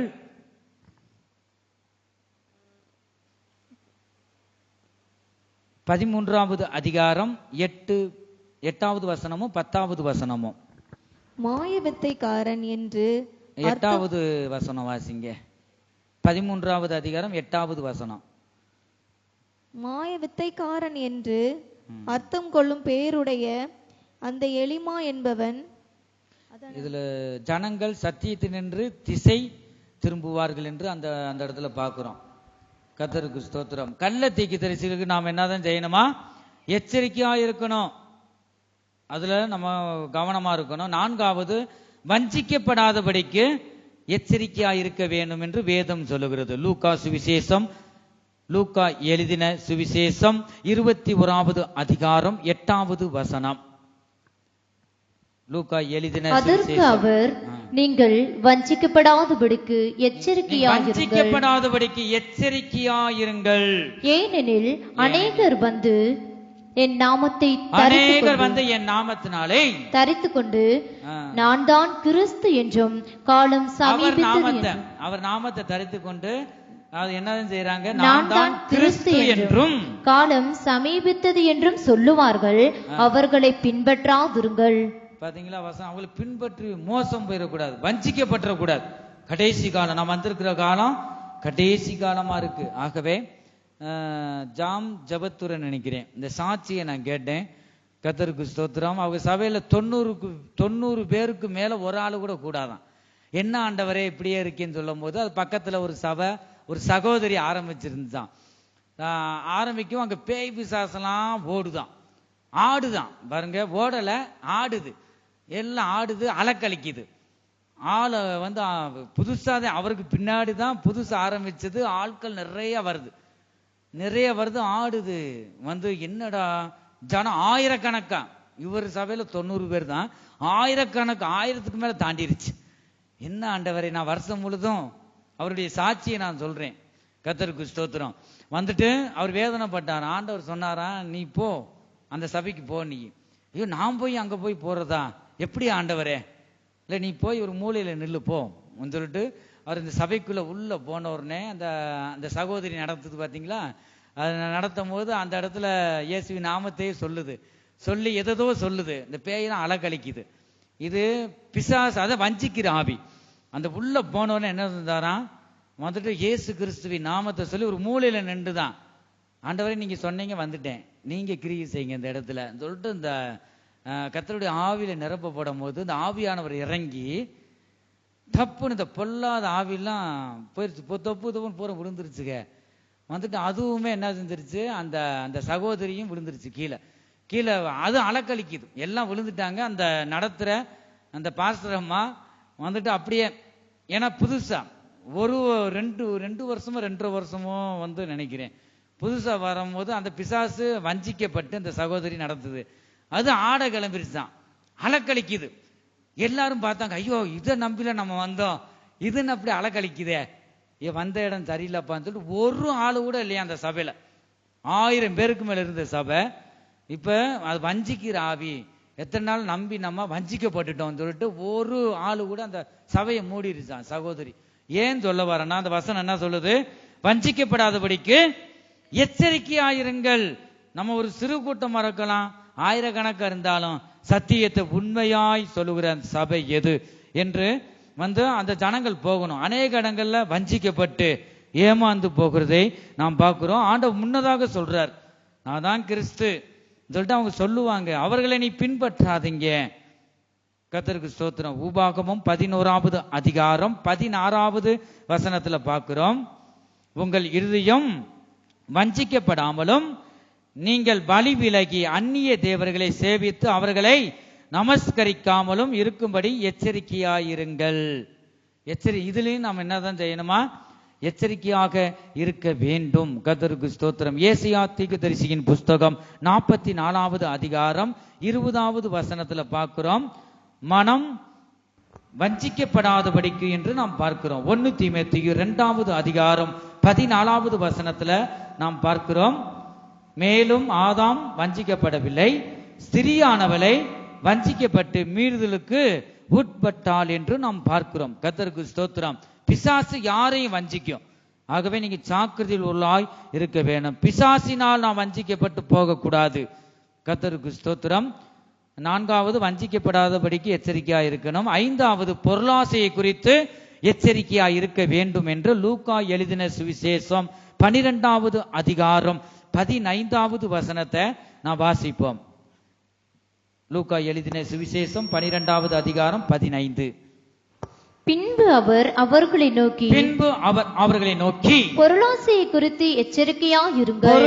பொருளாசையை குறித்து எச்சரிக்கையாயிருங்கள். ஏனெனில் ஒருவனுக்கு எவ்வளவு திரளான ஆஸ்தி இருந்தாலும் அது அவனுக்கு ஜீவன் அல்ல என்றார். ஹல்லேலூயா. தூங்குறவங்க சொல்லுங்க ஹல்லேலூயா. விழிப்பா இருக்கீங்க. கர்த்தருக்கு ஸ்தோத்திரம். அந்த இடத்துல நம்ம பொருளாசை குறித்து மிகவும் ரட்சிக்கப்பட்ட தேவனுடைய பிள்ளைகள் எச்சரிக்கையாக இருக்க வேணும். இந்த பொருளாசையை கொண்டு வந்து பிசாசு நாம் ஆத்மாவை வஞ்சித்து விடுவான். ஆகவே இதுல நீங்க என்னதான் செய்யணும்? எச்சரிக்கையா இருக்கணும். அழிந்து போற பொருளுக்காக நீங்க சண்டைகளும் போட்டு ஒருபோதும் அது காணப்பட தெளிந்த புத்தியுள்ளவர்களாய் இருக்க வேண்டும். 1 கொரிந்தியர் 6வது அதிகாரம் 10வது வசனத்துல நாம் பார்க்கிறோம், திருடரும் பொருளாசைக்காரரும் வெறியரும் உதாசீனரும் கொள்ளைக்காரரும் பகல் கொள்ளைக்காரன் சொல்லுவாங்க. கொள்ளைக்காரரும் தேவனுடைய ராஜ்யத்தை சுதந்தரிப்பதில்லை என்று வாசிக்கிறோம். கர்த்தருக்கு ஸ்தோத்திரம். இந்த வசனத்துல பொருளாசைக்காரரும் பார்க்கிறோம். பொருளாசைக்காரர் ஒருபோதும் அவருடைய ராஜ்யத்துல போக முடியாது. பொருளாசையை கொடுத்து பிசாசு உங்களை வஞ்சிப்பான். அதுல இருந்து நீங்க விலகி ஜீவிக்க வேண்டும். 11வது வசனம், எப்படி எனில் மனுஷருடைய இருதயத்துக்குள் இருந்து பொல்லாத சிந்தனைகளும் விபச்சாரங்களும் வேசித்தனங்களும் கொலைபாதங்களும் என்று நாம் வாசிக்கிறோம். கர்த்தருக்கு ஸ்தோத்திரம். அப்ப இதுல நம்ம என்னதான் செய்யணும்? எச்சரிக்கையா இருக்கணும். பொல்லாத சிந்தை எதோ நினைச்சு யாரோ சேர்த்து பேசுற மாதிரி பாருங்க. பொல்லாத சிந்தை, உன் சிந்தை போலதான் உன் வாழ்க்கையும் இருக்கும் என்று அருமையா தேவனை அறியாத மனுஷன் சொல்றான் பாருங்க. நம்ம சிந்தை எப்படியா அப்படிதான். அதெல்லாம் பெரிய பாவம். கர்த்தருக்கு ஸ்தோத்திரம். அவங்க சிந்தை கேடு உள்ளதா இருக்கு. இந்த பார்க்கிறோம், எப்படி ஏனில் மனுஷருடைய இருதயத்தில் இருந்து பொல்லாத சிந்தனைகளும் வரும், விபச்சாரங்களும் வேசித்தனங்களும் கொலை பாதகங்களும் இருக்குமா. கர்த்தருக்கு ஸ்தோத்திரம். களவுகளும் பொருளாசைகளும் துஷ்டத்தனங்களும் கபடும். இந்த இடத்துல பார்க்கிறோம், வன்கண்ணும் துஷ்ணமும் பொறாமையும் மதுகேடும் புறப்பட்டு வருமா. ஒரு மனிதனுடைய இருதயத்துல, ரட்சிக்கப்பட்ட தேவனுடைய பிள்ளை இருதயத்துல வரலாமா? ஒருபோதும் வரக்கூடாது. தேவன் நம் இருதயத்துல வாசம் செய்கிறார். யாத்திராகமம் 18வது அதிகாரம் 21வது வசனத்துல நாம் பார்க்கிறோம். யாத்திராகமம் 18வது அதிகாரம் 21. ஜனங்கள் எல்லாருக்குள்ளும் தேவனுக்கு பயந்தவர்களும் உண்மை உள்ளவர்களும் பொருளாசையை வெறுக்கிறவர்களுமான. பொருளாசையை எதை வெறுக்கணுமா? பொருளாசை. அதே மாதிரி ஒரு ஊழியத்துக்கு ஆண்டவர் அழைச்சாலும் பொருளாசை பணாசை உடைய அவங்க ஊழியருக்கு நியமிக்க மாட்டார். அவங்க ஆரம்பத்தில் நல்லா தான் வருவாங்க. காலங்கள் போக போக அந்த பணத்து மேல் விருப்பம் வந்துடும். அநேகர் பொருளாசையரை கூட ஊழியம் பார்க்கிறாங்க. யார் வேணாலும் செய்யலாம், இடத்தை வாங்கலாம், ஆலயத்தை கட்டலாம், செய்யலாம். ஆண்டவர் இருக்கணுமே, அங்க அதிசயம் அற்புதம் நடக்கணுமே, அவர் வரும்போது அவர் ராஜ்யத்துக்கு போகணுமே. அநேகர் பார்க்கிறோம் பொருளாசை உள்ளவர்களுமான, பொருளாசை வெறுக்கிறவர்களுமான, வெறுக்கணும் பொருளாசையை. திறமையுள்ள மனிதரை தெரிந்து கொண்டு, அது மோசேயுடைய மாமனார் சொல்றாருன்னு நினைக்கிறேன். கர்த்தருக்கு ஸ்தோத்திரம். அப்படிப்பட்டவரை தேர்ந்தெடுத்து அவர்களை 1000 பேருக்கு அதிபதிகளாகவும், 1000 பேருக்கு அதிபதிகளாகவும், 100 பேருக்கு அதிபதிகளாகவும், 100 பேருக்கு அதிபதிகளாகவும், 50 பேருக்கு 50 பேருக்கு அதிபதிகளாகவும், 10 பேருக்கு அதிபதிகளாகவும், 10 பேருக்கு அதிபதிகளாகவும் ஏற்படுத்து என்று பார்க்கிறோம். அப்ப பொருளாசை இல்லாதவர்களை தான் ஆண்டவர் அந்த பொறுப்புள்ள தராரு. உண்மை உள்ளவங்க, உண்மையாக இருக்கிறோமா? தேவனுடைய பிள்ளை என்றால் அன்புள்ளவர்களா இருக்கணும். கிறிஸ்துவ அடித்தளமே அன்பு. ஆகவே இந்த அன்பு நமக்குள்ள இருக்கா? ஆண்டவர் நம்மளை நோக்கி பார்த்து கொண்டு இருக்கிறார். என் ஜனமே, கர்த்தருக்கு ஸ்தோத்திரம். நாம் வாசிக்கிறோம், நம்ம தொடர்ந்து நாம் வாசிக்கும் போது நம்ம இந்த பொருளாசை இல்லாதவர்களாக இருக்கணும். 6வது, இடர்களை உண்டாக்குறவர்களை குறித்து எச்சரிக்கையா இருக்கணும். ஒருத்தங்க ஜெப கூட்டத்தை தடுக்கிற இடர்கள் உண்டாக்குறவர்களை குறித்து எச்சரிக்கையா இருக்கணும். பிசாசு யார் ரூபத்துக்கும் வருவான். ஆகவே இதுல நம்ம எச்சரிக்கையா. இது மாத்திரம் இல்ல, நம்ம குடும்பங்கள்ல ஒவ்வொரு விஷயத்துக்கு இடர்கள் உண்டாக்குவாங்க. வேதம் வாசிக்கும் போது ஜெபிக்கும் போது பெரிய நீ பரிசுத்த பாட்டி அப்படி இடர்கள் உண்டாக்குவாங்க. அவங்க சோர்ந்து போயிட்டு அந்த இரத்த புள்ளி ஒன்னோட சேரும். ஆகவே இடர்கள் உண்டாக்குறத குறித்து நாம் மிகவும் எச்சரிக்கையாக இருக்க வேண்டும் என்று ரோமருக்கு எழுதின நிருபம் 16வது அதிகாரம் 17வது வசனத்தை வாசிக்கிறோம். அன்றியும் சகோதரரை நீங்கள் கற்றுக்கொண்ட உபதேசத்திற்கு விரோதமாய் பிரிவினைகளையும் இடரல்களையும் உண்டாக்குறவர்களை குறித்து எச்சரிக்கையா இருக்கணுமா இல்லையா? எச்சரிக்கையா இருந்து அவர்களை விட்டு விலக வேண்டும் என்று உங்களுக்கு புத்தி சொல்லுகிறேன். ஆகவே இடரல் உண்டாக்குறவர்களை குறித்து நம்ம எச்சரிக்கையா சோர்வுபடுத்துவாங்க. அப்பதான் நம்ம ஆவிக்குரிய ஜீவியத்துல வளர்ச்சி அடைந்து போயிட்டு இருப்போம். அந்த இடத்துல இடரலை உண்டாக்குவார்கள். ஆகவே இதை குறித்து நீங்க என்ன செய்யணுமா?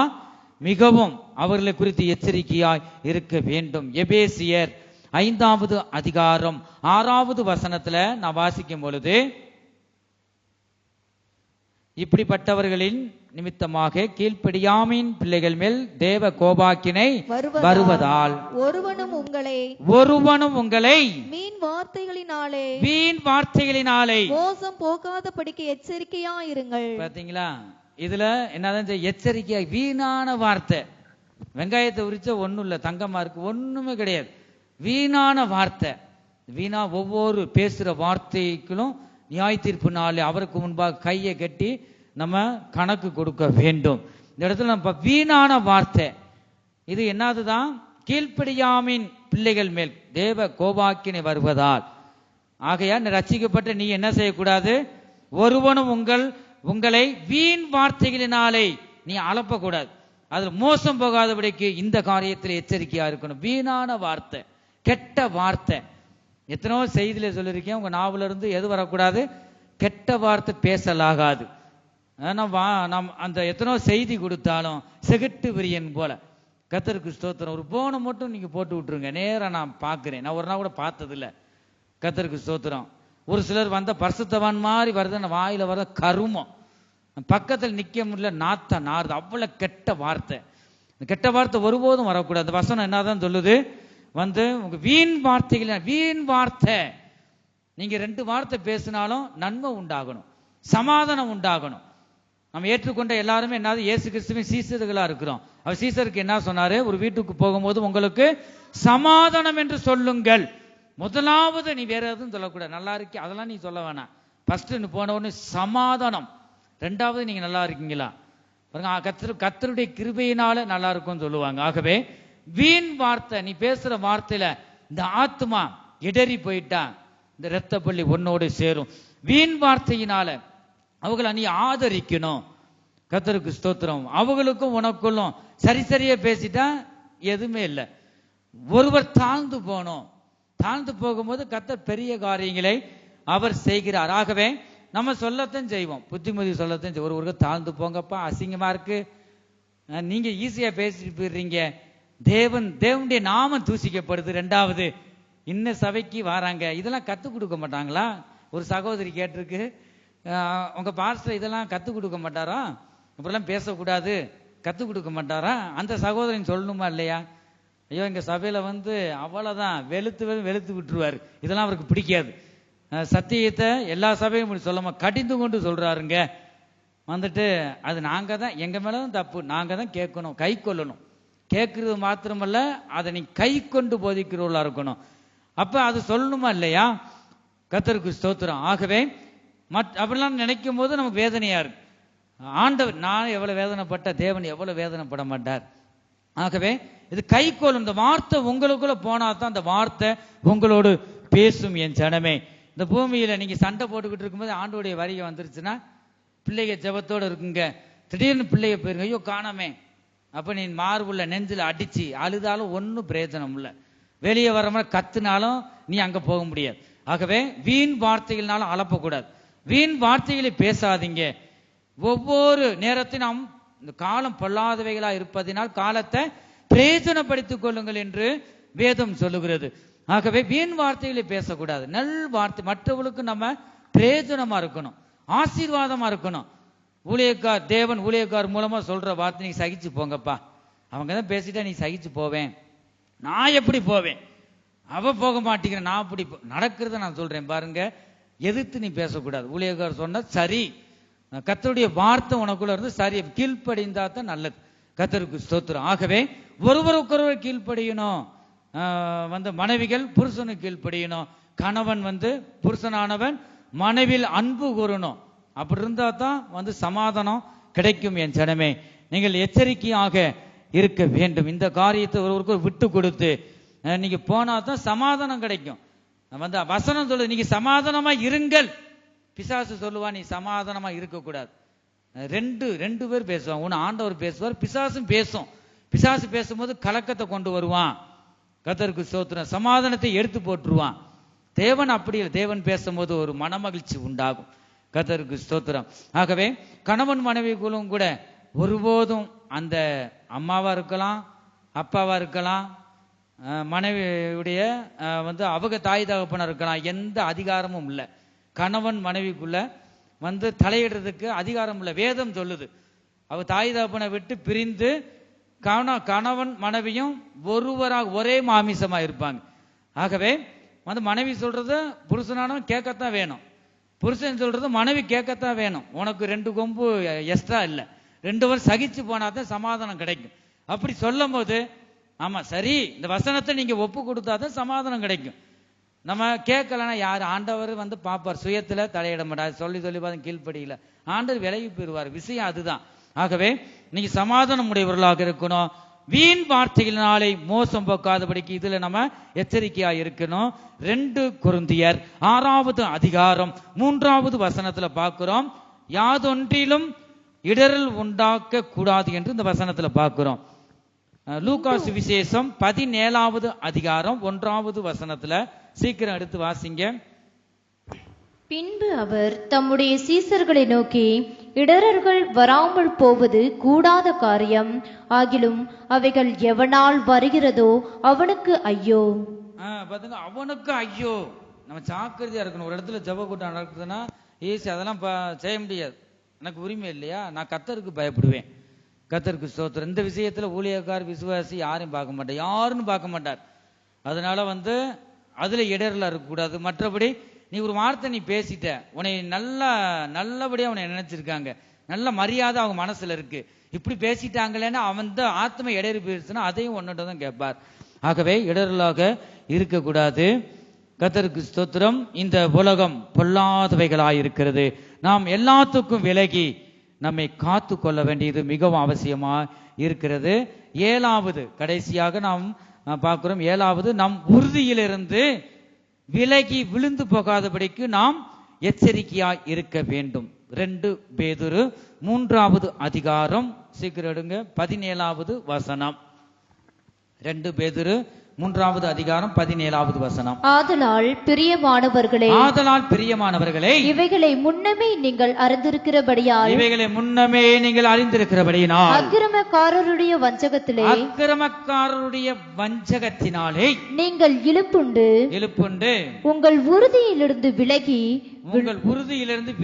விழுந்து போகாதபடிக்கு எச்சரிக்கையாயிருங்கள். விழுந்து போகாதபடிக்கு நீங்க எப்படி இருக்கணுமா? எச்சரிக்கையா இருக்க வேணும். பலிவி நம்ம ஆவிக்குரிய ஜீவியத்திலிருந்து வலிவி போக செய்யும் பாருங்க. அப்படிப்பட்டவற்றிலிருந்து நம்ம எச்சரிக்கையா இருக்கணும்.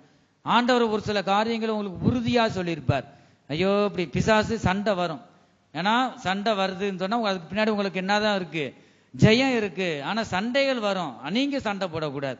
கர்த்தருக்கு ஸ்தோத்திரம். அமைதலாக இருக்கணும். ஒரு சகிப்பு தன்மை நம் ஜீவியத்துல மிகவும் அவசியமாகவே இருக்கிறது. என் ஜனமே, இந்த இடத்துல அதான் நாம் பார்க்கிறோம். கர்த்தருக்கு ஸ்தோத்திரம். உறுதியிலிருந்து விலகி விழுந்து போகாதபடிக்கு எச்சரிக்கையா இருக்கணும். 1 ராஜாக்கள் 11வது அதிகாரம் 9வது வசனத்துல பார்க்கிறோம். சாலமோன் கர்த்தரை விட்டு தன் இருதயத்தை திருப்பி பாருங்க. அவர் சாலமோன் ராஜாவே கர்த்தரை விட்டு விலகி போகிறதை பார்க்கிறோம். 2 ராஜாக்கள் 5வது அதிகாரம் 20வது வசனத்துல இந்த இடத்துல பார்க்கிறோம். பொருளாசை ஒரு மனிதனை விழுந்து போக வைக்கும் என்றும் கூட இந்த இடத்துல நாம் பார்க்கிறோம். கர்த்தருக்கு ஸ்தோத்திரம். ஒவ்வொன்றா சொல்லுங்க. 7 காரியத்தை பற்றி நாம் பார்த்து யார் யாருக்கு நம்ம எச்சரிக்கையா இருக்கணும்? மனுஷரை குறித்து எச்சரிக்கையா இருக்க வேண்டும்.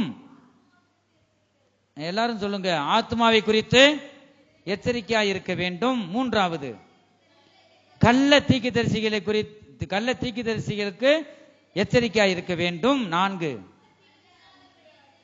வஞ்சிக்கப்படாதபடிக்கு எச்சரிக்கையா இருக்க வேண்டும். 5, பொருளாசையை குறித்து நாம் எச்சரிக்கையா இருக்க வேண்டும். 6வது,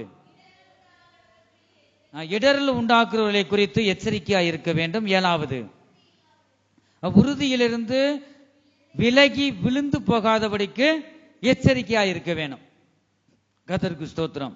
கடைசி காலத்தில் வந்திருக்கிறோம். நம்முடைய ஜீவியங்கள் எப்படிப்பட்டதாக இருக்கிறது? இன்னும் ஒரு 3 காரியம் மட்டும் சொல்லிட்டு எதுக்கு எச்சரிக்கையா இருக்கணும். ஒரே வசனத்துல 3 காரியம் இருக்கு. ஏற்கனவே இந்த வார்த்தை சொன்னதுதான் ஒரு சிலருக்கு தெரியும் நினைக்கிறேன். பிலிப்பியர் 3வது அதிகாரம் 5வது வசனம். பிலிப்பியர் 3வது அதிகாரம் 2வது வசனத்தை சத்தத்தை உயர்த்தி ஒருவர் கம்பீரமாக வாசிக்கலாம். சீக்கிரம் எடுத்தவங்க வாசிங்க. பிலிப்பியர் 3வது அதிகாரம் 2வது வசனம். நாய்களுக்கு எச்சரிக்கையாய் இருங்கள். நாய்களுக்கு எச்சரிக்கையா இருங்கள். பொல்லாத வேலையாட்களுக்கு எச்சரிக்கையா இருங்கள். சுன்னத்துக்காரருக்கு எச்சரிக்கையா இருங்கள் என்று நாம் வாசிக்கிறோம். கர்த்தருக்கு ஸ்தோத்திரம். ஆகவே நாம் வாசிக்க கேட்ட இந்த வசனத்தில் நாய்கள்னா யாரு, பொல்லாத வேலையாட்கள்னா யாரு, சுன்னத்துக்காரனா யார்? இந்த ஒரே வசனத்துல 3 பேரை பத்தி இருக்கு. இவருக்கு நீங்க என்ன செய்யணுமா? எச்சரிக்கையா இருக்க வேண்டும் என்று பார்க்கிறோம். நாய்களுக்கு எச்சரிக்கையா இருங்கள் என்றால் என்ன சொல்லுங்க தெரிஞ்சவங்க. அது ஒரு தூரம் இந்த நீங்க அது மனப்பாடம் பண்ணணும். ஏன்னா எல்லா ரூபத்திலும் பிசாசு வாரான். நீங்க வஞ்சிக்கப்பட்டிருக்க கூடாது, எச்சரிக்கையா இருக்கணும். இந்த இடத்துல நாய்கள், இந்த தெருவில் போற நாயை குறித்து ஆண்டவர் சொல்லல, இந்த சுபாவத்தை ஒப்பிட்டு சொல்றார். நாய்கள் யார் சொல்லுங்க? இந்த நாய்கள் யார்? சொல்லுங்க. தெரியாதா? தெரியாதுன்னு சொல்றவங்க சத்தத்தை உயர்த்தி சொல்லுங்க ஹல்லேலூயா. தெரியும் சொல்றவங்க சொல்லுங்க ஹல்லேலூயா. அப்ப சொல்லுங்க. தெரியும்னா சொல்லணும். வந்துருச்சு. இந்த இடத்துல நாய்களுக்கு எச்சரிக்கையா இருங்கள் என்றால் என்ன? யார் இந்த நாய்கள்? பாருங்க, விடப்பட்ட பாவத்தை மறுபடியும் செய்வது. இவர்கள் நாய். மூலிகை ஞானஸ்தானம் எடுத்திருப்பாங்க. அது போயல, குடிப்பழக்கம், சீட்டு விளையாடுறது, இதெல்லாம் போற சிலுவையில் அடிச்சிட்டாங்க. அடக்கம் பண்ணியாச்சு. மூலிகை ஞானஸ்தானம் இருக்கும்போது உடன்படிக்கை பண்ணிட்டேன். அந்த அறிக்கை செய்த பாவத்தெல்லாம் ரட்சிக்கப்பட்ட பிறகு சில மாதங்கள் போன பிறகு மறுபடியும் இந்த பாவத்துல பண்ணி பாருங்க, கழுவி நடு வீட்டுல வச்சாலும் எங்க தான் போகுமா? சேற்றுல விழுந்துரும். அதுக்கு சாக்கடை தான் பாருங்க. அது இந்த இடத்துல தான் பார்க்கிறோம். கர்த்தருக்கு ஸ்தோத்திரம். நாய்களுக்கு எச்சரிக்கையா இருக்கணும். விடப்பட்ட இந்த பாவத்தை மறுபடியும் அவங்க என்ன செய்வாங்க? விட்ட பாவத்துல மறுபடியும் செய்வாங்க. பின்மாற்றத்தில் இருக்கிற ஜனங்கள் தான் நாய்கள். அதான் நாய் என்று வேதம் சொல்லுது. அதுக்கு ஆதார வசனம் 2 பேதுரு 2வது அதிகாரம் 22வது வசனம். 2 பேதுரு 2வது அதிகாரம் 22வது வசனம். இவர்களுக்கு நீங்க எச்சரிக்கையா இருக்கணும். நாய்கள் தான் கக்கினதை தின்னவும், நாய் தன் கக்கினதை தின்னவும், கழுவப்பட்ட பன்றி சேற்றிலே புரளவும் திரும்பினது என்று சொல்லப்பட்ட மெய்யான பழமொழியின் படியே அவர்களுக்கு சம்பவித்தது. பாத்தீங்களா எவ்வளவு ஒரு நிர்பந்தமான சூழ்நிலை. கர்த்தருக்கு ஸ்தோத்திரம். பின்மாற்றத்தில் இருக்கிறவங்க தான். அவகிட்ட நீங்க பேசக்கூட கூடாது. அவகிட்ட நீங்க தள்ளியே இருக்கணும், விலகி இருக்குன்னு வேதம் சொல்லுது. எச்சரிக்கையா நீங்க இருக்க வேண்டும். 2வது, பொல்லாத வேலையாட்களுக்கு நீங்க என்ன செய்யணுமா? எச்சரிக்கையா இருங்கள். யார் இந்த பொல்லாத வேலையாட்கள் சொல்லுங்க பாப்போம். லூக்கா சுவிசேஷம் 19வது அதிகாரம் 22வது வசனத்துல பார்க்கிறோம். பொல்லாத ஊழியக்காரனே என்று இந்த இடத்துல இயேசு கிறிஸ்து சொல்றார். பொல்லாத வேலையக்காரன் யாரு? ஊழியக்காரன் தான், வேற யாரும் இல்ல. எல்லா ரூபத்திலையும் எங்க பார்த்தாலும் நான் கர்த்தருடைய ஊழியத்தை செய்யறேன்னு சொல்லிட்டு பான்சர், காணிக்க ஏதோ வாங்கி ஏமாத்துற ஆட்கள் நிறைய இருக்கு. ஏச்சி பிழைக்கிறது, உழைச்சி பிழைக்கிறது 2 கோடி, ஏமாத்தி பிழைக்கிறது 7 கோடின்னு சொல்லுவாங்க. அது உண்மைதான். கர்த்தருக்கு ஸ்தோத்திரம். நிறைய பேர் பார்க்கிறோம். பொல்லாத வேலையாட்கள், ஊழியக்காரர்கள், அவர்களுக்கு நீங்க என்ன செய்யணுமா? எச்சரிக்கையா இருக்க வேண்டும். இந்த பொல்லாத வேலையாட்கள் யார் தான்?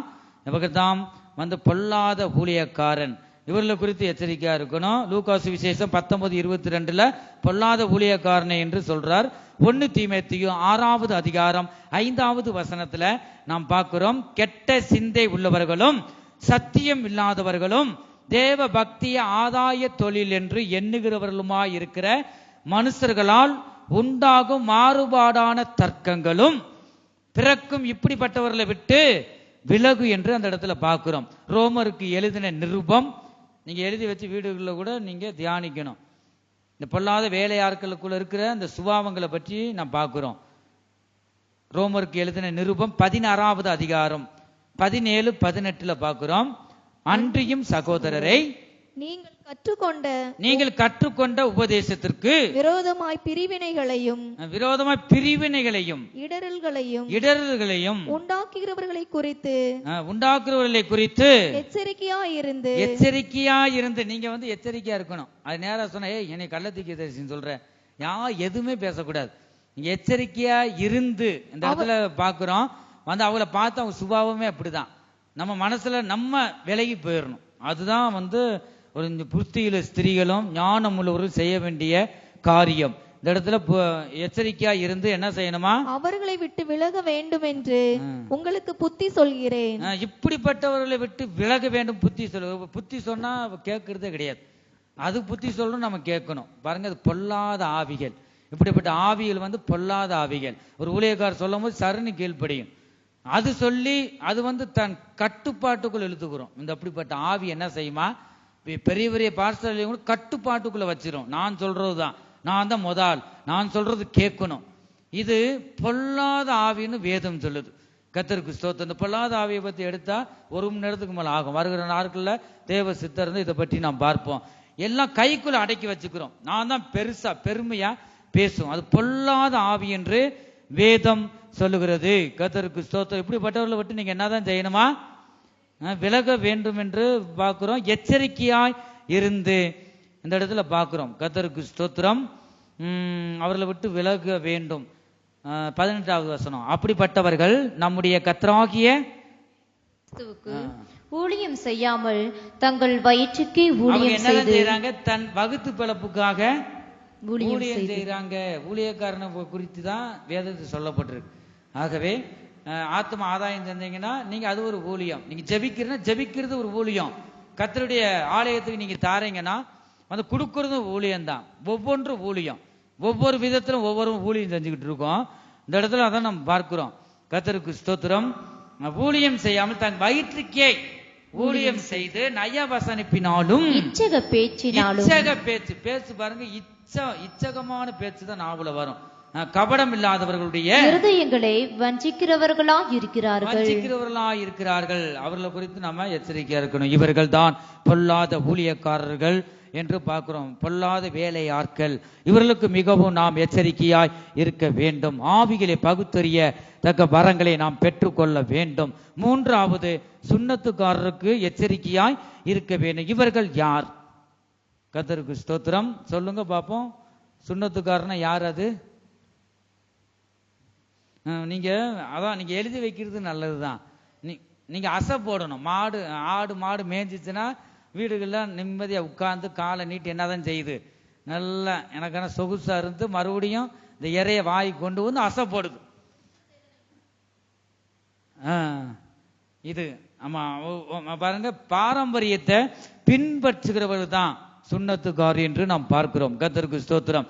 விருத்த சேதனம் பண்ண வேண்டும் சொல்லுகிற ஜனங்கள், பழைய பாரம்பரியத்தை பின்பற்றுகிற ஜனங்கள், இவர்களுக்கு நாம் எச்சரிக்கையாய் இருக்க வேண்டும். 1 பேதுரு 1வது அதிகாரம் 18வது வசனத்துல பார்க்கிறோம்.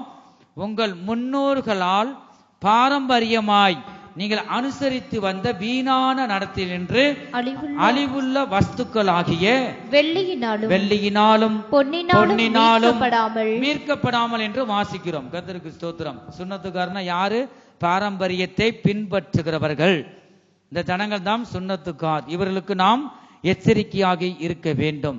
இது அநேக பாரம்பரியத்தை கொண்டு வர கிறிஸ்தவர்களுக்குள்ள இருக்கு. இங்க வந்திருக்கிற யாருக்குள்ள இருக்குன்னு தெரியல.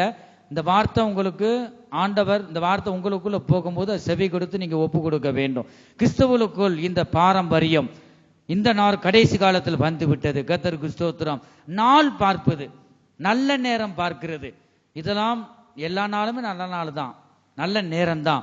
ஒரு ரட்சிக்கப்பட்ட தேவனுடைய பிள்ளைகள் நாள் பார்க்க கூடாது என்று தேவன் சொல்லுகிறார். லேவி ராகமம் 19வது அதிகாரம் 26வது வசனத்துல நாம் பார்க்கிறோம். யாதொன்றையும் இரத்தத்துடன் புசிக்க வேண்டாம், குறிகளாமலும் நாள் பாராமலும். ஒரு சில குறி கேட்க போவாங்க.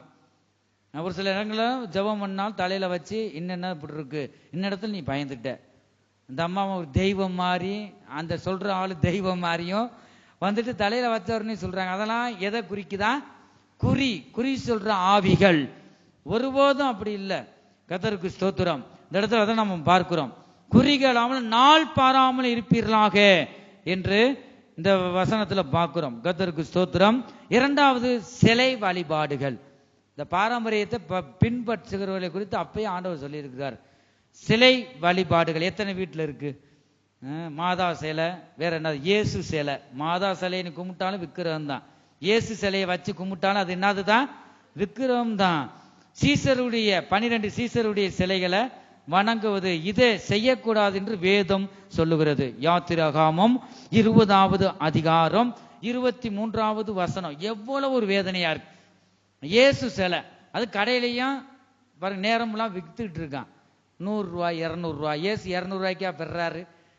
இயேசு எவ்வளவு அழகு உள்ளவர், ஜெகஜோதியா இருப்பார், பிரகாசமா இருப்பார். மாதா சிலை, இயேசு சிலை, சீசருடைய சிலை, என்ன ஒரு வேதனையா இருக்கு. ஆண்டவர் முன்னமே எழுதி வச்சுட்டார் பரிசுத்த வேதாகமத்துல.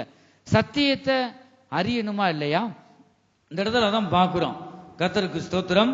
சிலை வழிபாடுகள் ரட்சிக்கப்பட்ட மூழ்கி ஞானஸ்தானம் எடுத்த பரிசுத்த ஆவியின் அபிஷேகத்தை பெற்ற நமக்குள்ள இந்த சிலை வழிபாடுகள் இருக்கக்கூடாது. கர்த்தருக்கு ஸ்தோத்திரம். சிலை வழிபாடு இருந்தாலுமே பரிசுத்த ஆவியை ஊற்ற மாட்டார். மூழ்கி ஞானஸ்தானம் எடுக்க முடியாது. ஏதோ ஒரு பேருக்குன்னா தெரியாம, சத்தியம் தெரியாம எடுத்திருப்பாங்க. அதனாலதான் ஒருத்தர் மூழ்கி ஞானஸ்தானம் இருக்கும்போது இந்த சத்தியத்தெல்லாம் சொல்லிதான் நாம் கொடுப்போம். சிலை வழிபாடுகள் இருக்கக்கூடாது. வாசி இந்த வசனத்தை. நீங்கள் எனக்கு ஒப்பாக வெள்ளியினாலும். எனக்கு ஒப்பாக. யாருக்கு ஒப்பாக? என்னைய போல எனக்கு ஒப்பாக எதை நீ என்ன செய்யக்கூடாது? சுரூபத்தை நீ உண்டு பண்ண வேண்டாம். ஆண்டவர் தெளிவா சொல்றார். அது இயேசு சிலை, மாதா சிலை நீ வச்சு கும்பிடுற எவனோ, எங்க அப்பாலாம் சிலை அழகா செய்வார், சிலை செய்யறவர் தான். பாருங்க, சிப்பி, கோபுரம், எந்தெந்த சிலை ஒன்று அருவாளை தூக்கணும், நாக்க நீட்டுன மாதிரி நான் பார்த்து சிரிப்பேன். போற வழியெல்லாம் எங்க அப்பா ஒரு காலத்துக்கு இதைத்தான் செஞ்சார். சின்ன பிள்ளை பயந்து போயிருங்க. ஒவ்வொன்றும் பார்த்து அலறடிச்சு போயிருங்க. ஒவ்வொன்றும் நாக்கு 1.5 முளைக்கு தள்ளிக்கிட்டு அருவாளை பிடிச்சது மாதிரி இருக்கும். பாருங்க, ஒவ்வொன்றும் நிர்வாணத்தோடு செஞ்சு வச்சிருக்காங்க. அசிங்கம், கருமம். அவன் செஞ்சவன் அப்படிதான் இருப்பான் போலும். பாருங்க, அப்படிலாம் சிலை வழிபாடு இருக்கக்கூடாது. அப்படியே சின்ன பிள்ளை அலறிட்டு ஓடிடுங்க. கர்த்தருக்கு ஸ்தோத்திரம். இது செய்யக்கூடாதுன்னு சொல்றாரு. என்னைய போல நீ செய்யாத. நான் எவ்வளவு ரூபம் உள்ளவன், உன்னையவனை சிருஷ்டித்த தேவன், எனக்கு ஒப்ப நான் அப்படியா இருக்கேன், என்னைய மாதிரி நீ செய்ய முடியுமா? நான் ஜீவனுள்ள தேவன், பேசுகிற தேவன். அதான் அவர் தெளிவா சொல்றாரு. நீங்கள் எனக்கு ஒப்பாக வெள்ளியினாலே தெய்வங்களையும் பொன்னினாலே தெய்வங்களையும் உங்களுக்கு உண்டாக்கவே வேண்டாம். சங்கீத பகுதியில் நான் பார்த்தோம். அதுக்கு வாய் இருந்தும் பேசாது. நான் பார்த்தோம் இல்லையா? காது இருந்து அது கேளாது, கால்கள் இருக்கு நடக்காது, நம்ம பார்த்தோம். ஆனா கர்த்தருக்கு ஸ்தோத்திரம். சங்கீத பகுதியிலும் கர்த்தர் பாருங்க, அவர் ஆவியானவர் சரியான முறையில நடத்தி சென்று கொண்டிருக்கிறார். ஆகவே சிலை வழிபாடுகள் இருக்கக்கூடாது. எனக்கு ஒப்பாக எதையும் செய்யாதுன்னு ஆண்டவர் தெளிவாக சொல்லுகிறார். கர்த்தருக்கு ஸ்தோத்திரம். அநேக கடையிலும் கூட விற்கிறத பார்க்க ஒருவரும் நீங்க வாங்கக்கூடாது. கர்த்தருக்கு ஸ்தோத்திரம். அது பெரிய தப்பு. அது வாங்குறவங்க அதை மிக மிக அது பெரிய ஒரு தப்பாக இருக்கு. அவர் சர்வ வல்லமையுள்ள தேவனாய் இருக்கிறார். வழிபாடுகள் பாருங்க. முதலாவது என்ன பார்த்தோம்? வழிபாடு. ரெண்டாவது இப்ப பார்த்தோமே, நாள் பார்க்க கூடாது, அது தப்பு என்று. சிலை வழிபாடுகள் இருக்கக்கூடாது. மூன்றாவது சிலுவை வழிபாடு இருக்கக்கூடாது. சிலுவை நெத்தியில போடுறாங்க இல்லையா? நம்ம போறோம் ஜெபம் பண்ணி, ஒரு சில அம்மாக்கள் அப்பாமார்கள் ஊழியக்காரங்க என்ன செய்யறாங்க? ஜெபிச்சுட்டு சிலுவை நெத்தியில போடுறாங்க. சிலுவை நெத்தியில போடக்கூடாது. சத்தியத்தை நீங்க பார்க்கும்போது, இந்த சத்தியம் நம்ம அறியும் போது அதுல இருந்து வெளியில வந்துடும். ஆனா சிலுவைன்னு சொல்றது என்னதுதான்?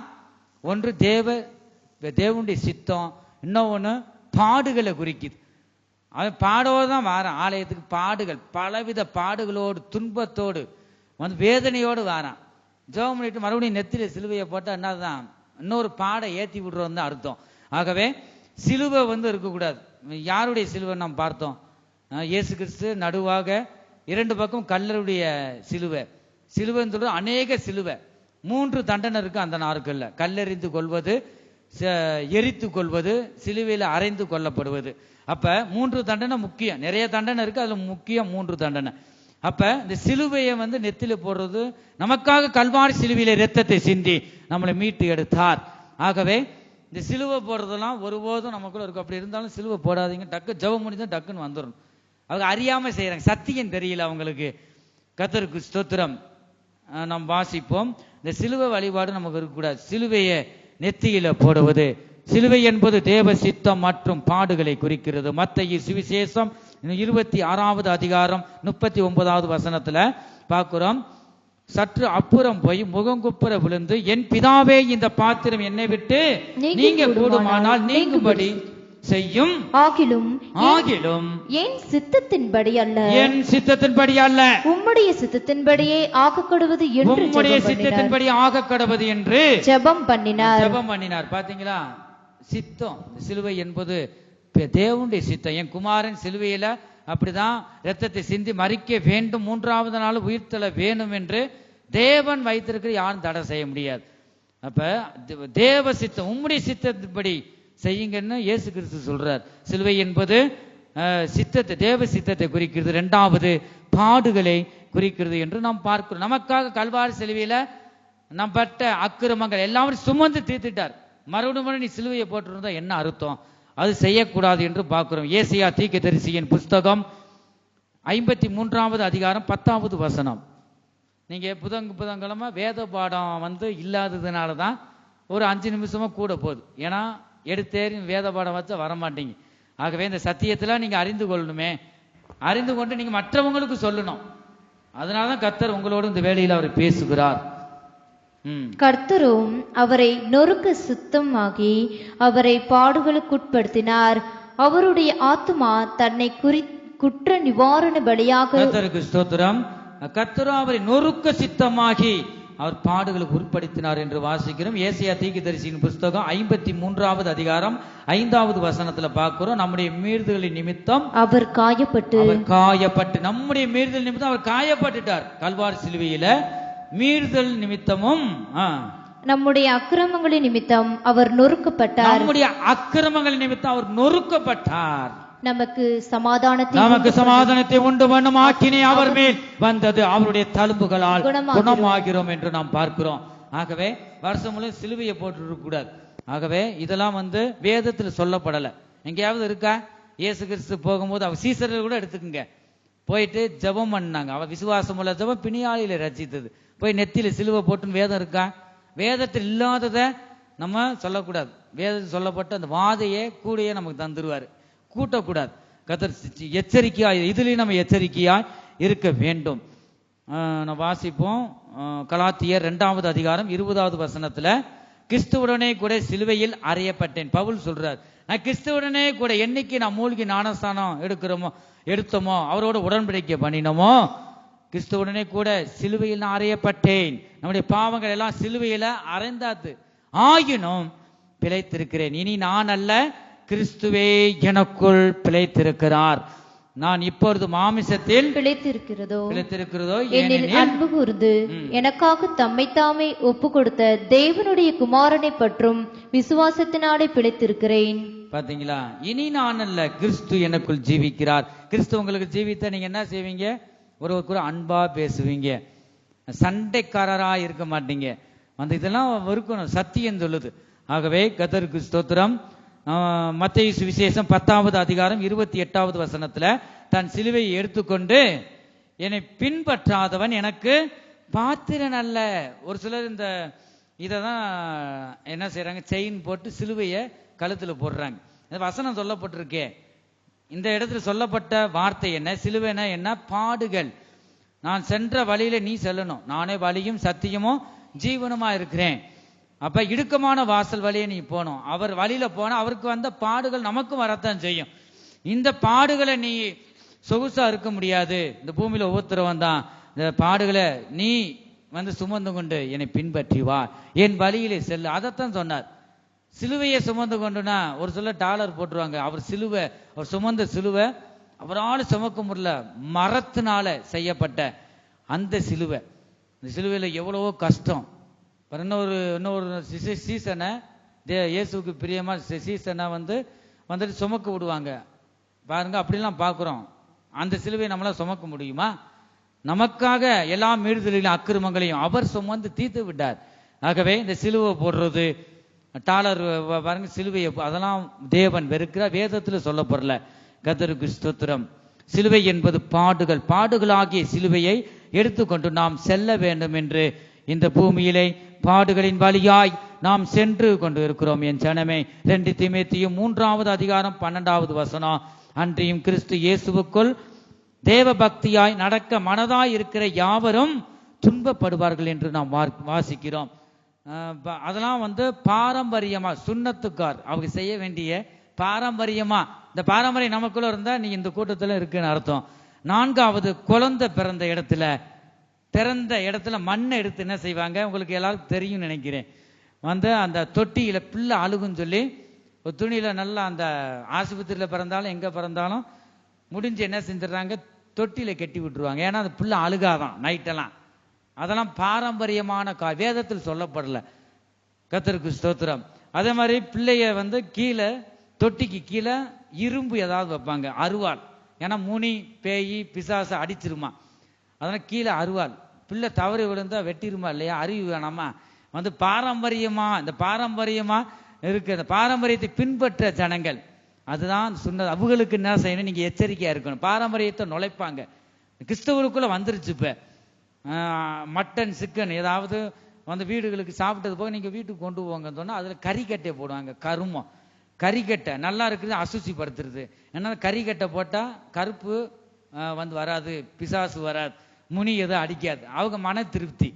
இதெல்லாம் பாரம்பரியமாய் பெருசுக. அதை கிழவிகள் சொல்ற கட்டுக்கதைகளுக்கு நீங்க விலக வேணும் என்று வேதம் சொல்லுது. கிழவிகள், பல்லு போன கிழவி சும்மா இருக்க மாட்டாம, இப்ப கொஞ்சம் வயசு கூட கிழவிக மாதிரி பேசுதுங்க.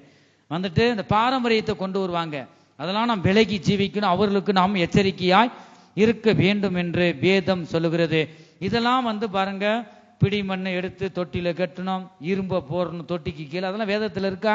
இல்ல. 6வது, சரீரத்துல பச்சை குத்துவது, பேரை சிலுவை போடுவாங்க, பேர் எழுதிடுவாங்க தேவன் கொடுத்த சரீரத்தை. அது பச்சை குத்தக்கூடாதுன்னு லேவி ராகமம் 19வது அதிகாரம் 28வது வசனத்துல பார்க்கிறோம். செத்தவர்களுக்காக உங்கள் சரீரத்தை கீறி கொள்ளாமலும் அடையாளமான எழுத்துக்களை உங்கள் மேல் குத்தி கொள்ளாமலும் இருப்பீர்களாக, நான் கர்த்தர் என்று நாம் பார்க்கிறோம். தண்ணீரை இந்த இடத்துல ஒவ்வொன்றும் நாம் பார்க்கிறோம். ஒவ்வொன்றுக்கும் தண்ணீர் கீழே இருக்கிற மீன் மாதிரி வருது, ஏதோ கடல் தேவதை, அதெல்லாம் வச்சு கும்பிடுற வீட்டுக்கு முன்னாடியே வச்சிருக்காங்க, நாம் பார்க்கிறோம். அதெல்லாம் விலகி இருக்க வேண்டும். பச்சை குத்தக்கூடாது சரீரத்துல, தேவனுடைய சரீரம். 7வது பார்க்கிறோம், தண்ணீரை குடிக்கும் போது கூட தாவத்தோடு போயிருப்போம். வெயில் தாங்கல, இப்ப தண்ணி கொடுங்கப்பா, ஒரு சொம்பு தண்ணி கொண்டு கீழே ஊத்துவாங்க, கவனிச்சிருப்பீங்க நம்ம. இது பூமாதேவிக்கு சொல்லிட்டு தண்ணி, என்னடா தாவத்தோடு நான் இருக்கேன், பூமி கேட்டுச்சா உன்ட தண்ணி. பூமாதேவிக்கு ஃபர்ஸ்ட் ஊத்துனாத்தான் அந்த வீட்டுல பெருகுமா செல்வம். நான் நிறைய பேர்ட்டு ஏன் தண்ணியை வேஸ்ட் ஆக்குறீங்க, மின்னரு வாட்டர் 10 ரூபா, 10 ரூபா குடம், அதை போயிட்டு வேஸ்டா கீழே ஊத்துறீங்களே, ஆண்டவர் கணக்கு கேட்பார். நான் ரட்சிக்கப்பட்டவங்க ஊழியம் பார்த்த இடத்துல இடம் சொல்ல விரும்பல. அதாவது தண்ணிய நிறைய கொண்டு வந்துச்சு, பாதியை கீழே ஊத்திட்டு என்கிட்ட கொடுத்தா ஊத்த மாட்டேன்னு தெரியும். அதுக்கு எதுக்கு வேஸ்ட் பண்ணணும், ஆண்டவோட கணக்கு தரணும். ஏன் கேட்ட பிறகு சொல்லிச்சு பூமாதேவி, அதுக்கு ஊத்துனா அந்த செல்வம் நல்லா வீடு நல்லா பெருகும், நீ பெருகும் நீ நினைச்சுக்க, ஒன்னும் வராது, இருக்கிறதும் போயிடும் சொல்லிட்டு நான் சொல்லிட்டு இதெல்லாம் நீங்க பார்க்க கூடாதுன்னு சொல்லிட்டு வந்தேன். கர்த்தருக்கு ஸ்தோத்திரம். இதெல்லாம் பாரம்பரியம் என்று பார்க்கிறோம். எல்லாரும் எழுந்து நிற்போமாக.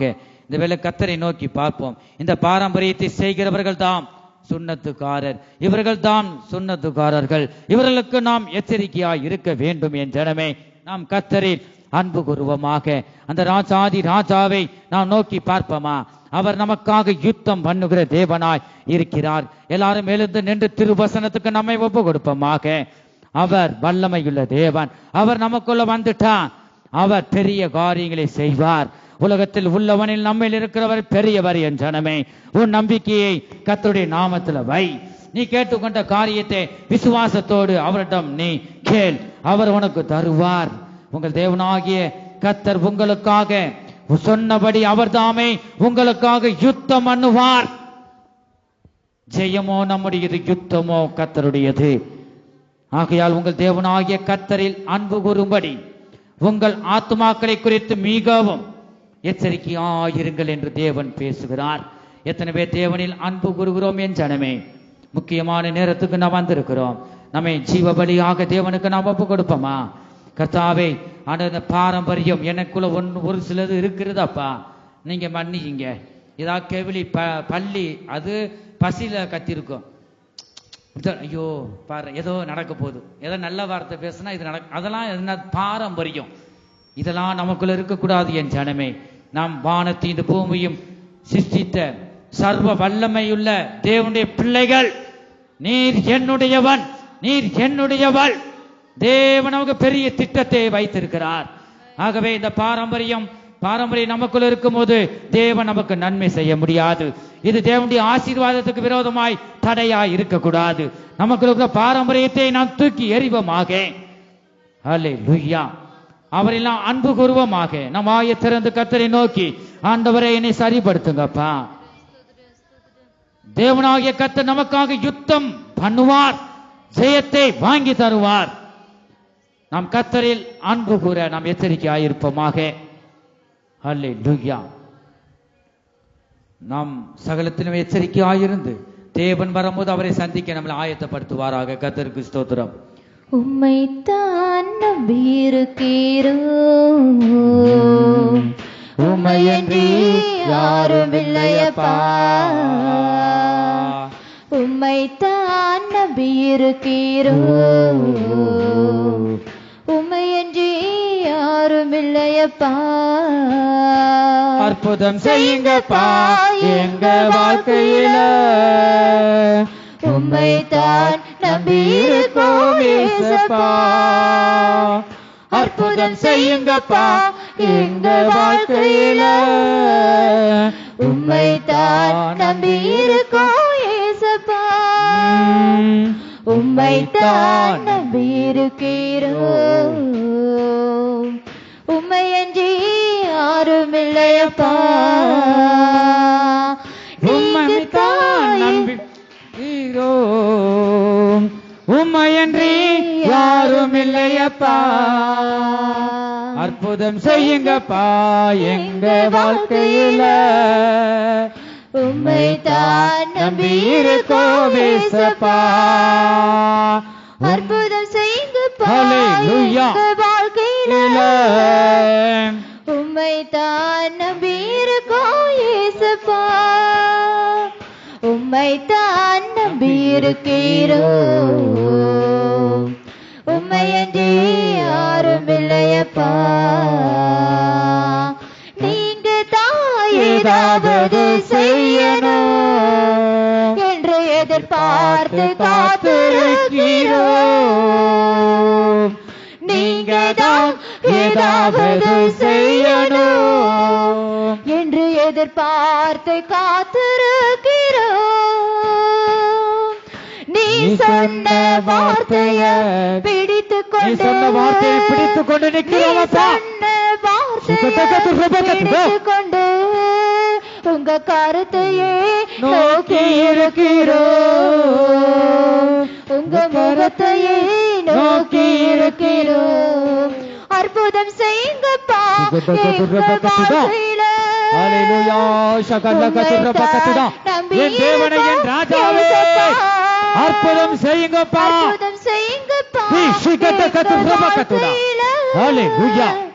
உம்மைத்தான் நம்பியிருக்கோம் ஏசப்பா. உம்மைத்தான் நம்பியிருக்கிறோம், உம்மையன்றி யாரும் இல்லையப்பா. உம்மைத்தான் நம்பியிருக்கிறோம், உம்மையன்றி யாரும் இல்லையப்பா. எங்கள் அன்பின் இயேசுவே, கர்த்தாவே உம்மை துதிக்கிறோம், ஸ்தோத்திரிக்கிறோம். அப்பா, நீ நல்லவர், நீ சர்வ வல்லமையுள்ள தேவனா இருக்கீங்க. இந்த பரிசுத்த ஆராதனைக்கு வந்த கர்த்தாவே, ஆண்டவரே, ஆவி ஆத்மா சரீரத்தை ஒப்பு கொடுத்த ஒவ்வொரு ஜீவியத்தில் அற்புதங்களை காண பண்ணுங்க. கர்த்தாவே, நீ நல்லவர். உண்மையே நம்பி வந்த ஜனங்களை ஆசீர்வதிக்கிற தேவன். ஒருவரை நீ வெறுமையாய் அனுப்புவதில்லை. கர்த்தாவே, ஒவ்வொரு பிள்ளைகளையும் நீங்க ஆசீர்வதித்து வழி நடத்துங்கப்பா. பெரிய காரியங்களை செய்யுங்க ஆண்டவரே. கர்த்தாவே, நீ ராஜாதி ராஜா, நீ சர்வ வல்லமையுள்ள தேவன், நீ மாறாத தேவன். கர்த்தாவே, நீ பெரிய காரியங்களை செய்து நீங்க வழி நடத்துங்க. அந்த பாடல் பகுதி, ஆராதனை பகுதி. கர்த்தாவே ஸ்தோத்திரம். ஆண்டவரே, தேவ வார்த்தைகள் ஒவ்வொன்றும் ஆண்டவரை நீங்க நடத்தி தந்தைங்க நம்முடைய கிருபைகளுக்காக ஸ்தோத்திரம். வந்த ஒவ்வொருவரையும் ஆசீர்வதித்து வழி நடத்துங்க. நம்முடைய தேவ எக்கால சத்தம் கேட்கும் போது உண்மை சந்திக்க ஆயத்தப்படுத்துங்க. துதி கன மகிமை எல்லாம் உமைக்கே செலுத்துகிறோம். இயேசு கிறிஸ்துவின் மூலமாய் வேண்டிக் கொள்கிறோம் உங்க நல்ல பிதாவே, ஆமென். எல்லா துதி கனம் மகிமையும் பிதா, குமாரன், பரிசுத்த ஆவியானவருக்கே கொடுத்து கரங்களை தட்டி கர்த்தரை ஸ்தோத்தரிப்போம். ஸ்தோத்திரம், ஸ்தோத்திரம், ஸ்தோத்திரம், ஸ்தோத்திரம், ஸ்தோத்திரம். என் ஆத்துமாவே கர்த்தரை ஸ்தோத்தரி, என் முழு உள்ளமே அவருடைய பரிசுத்த நாமத்தை ஸ்தோத்தரி. என் ஆத்துமாவே கர்த்தரை ஸ்தோத்தரி, அவர் செய்த சகல உபகாரங்களை மறவாதே. ஆமென். கர்த்தராகிய இயேசு கிறிஸ்துவினுடைய கிருபையும் தேவனுடைய அன்பும் பரிசுத்த ஆவியினுடைய ஐக்கியமும் அவருடைய பாதுகாவலும் நம்ம அனைவரோடும் கூட என்றென்றைக்கும் சதா காலங்களிலும் இருப்பதாக. ஆமென். ஹல்லேலூயா. நம்முடைய சத்தத்தை உயர்த்தி ஹல்லேலூயா, ஹல்லேலூயா.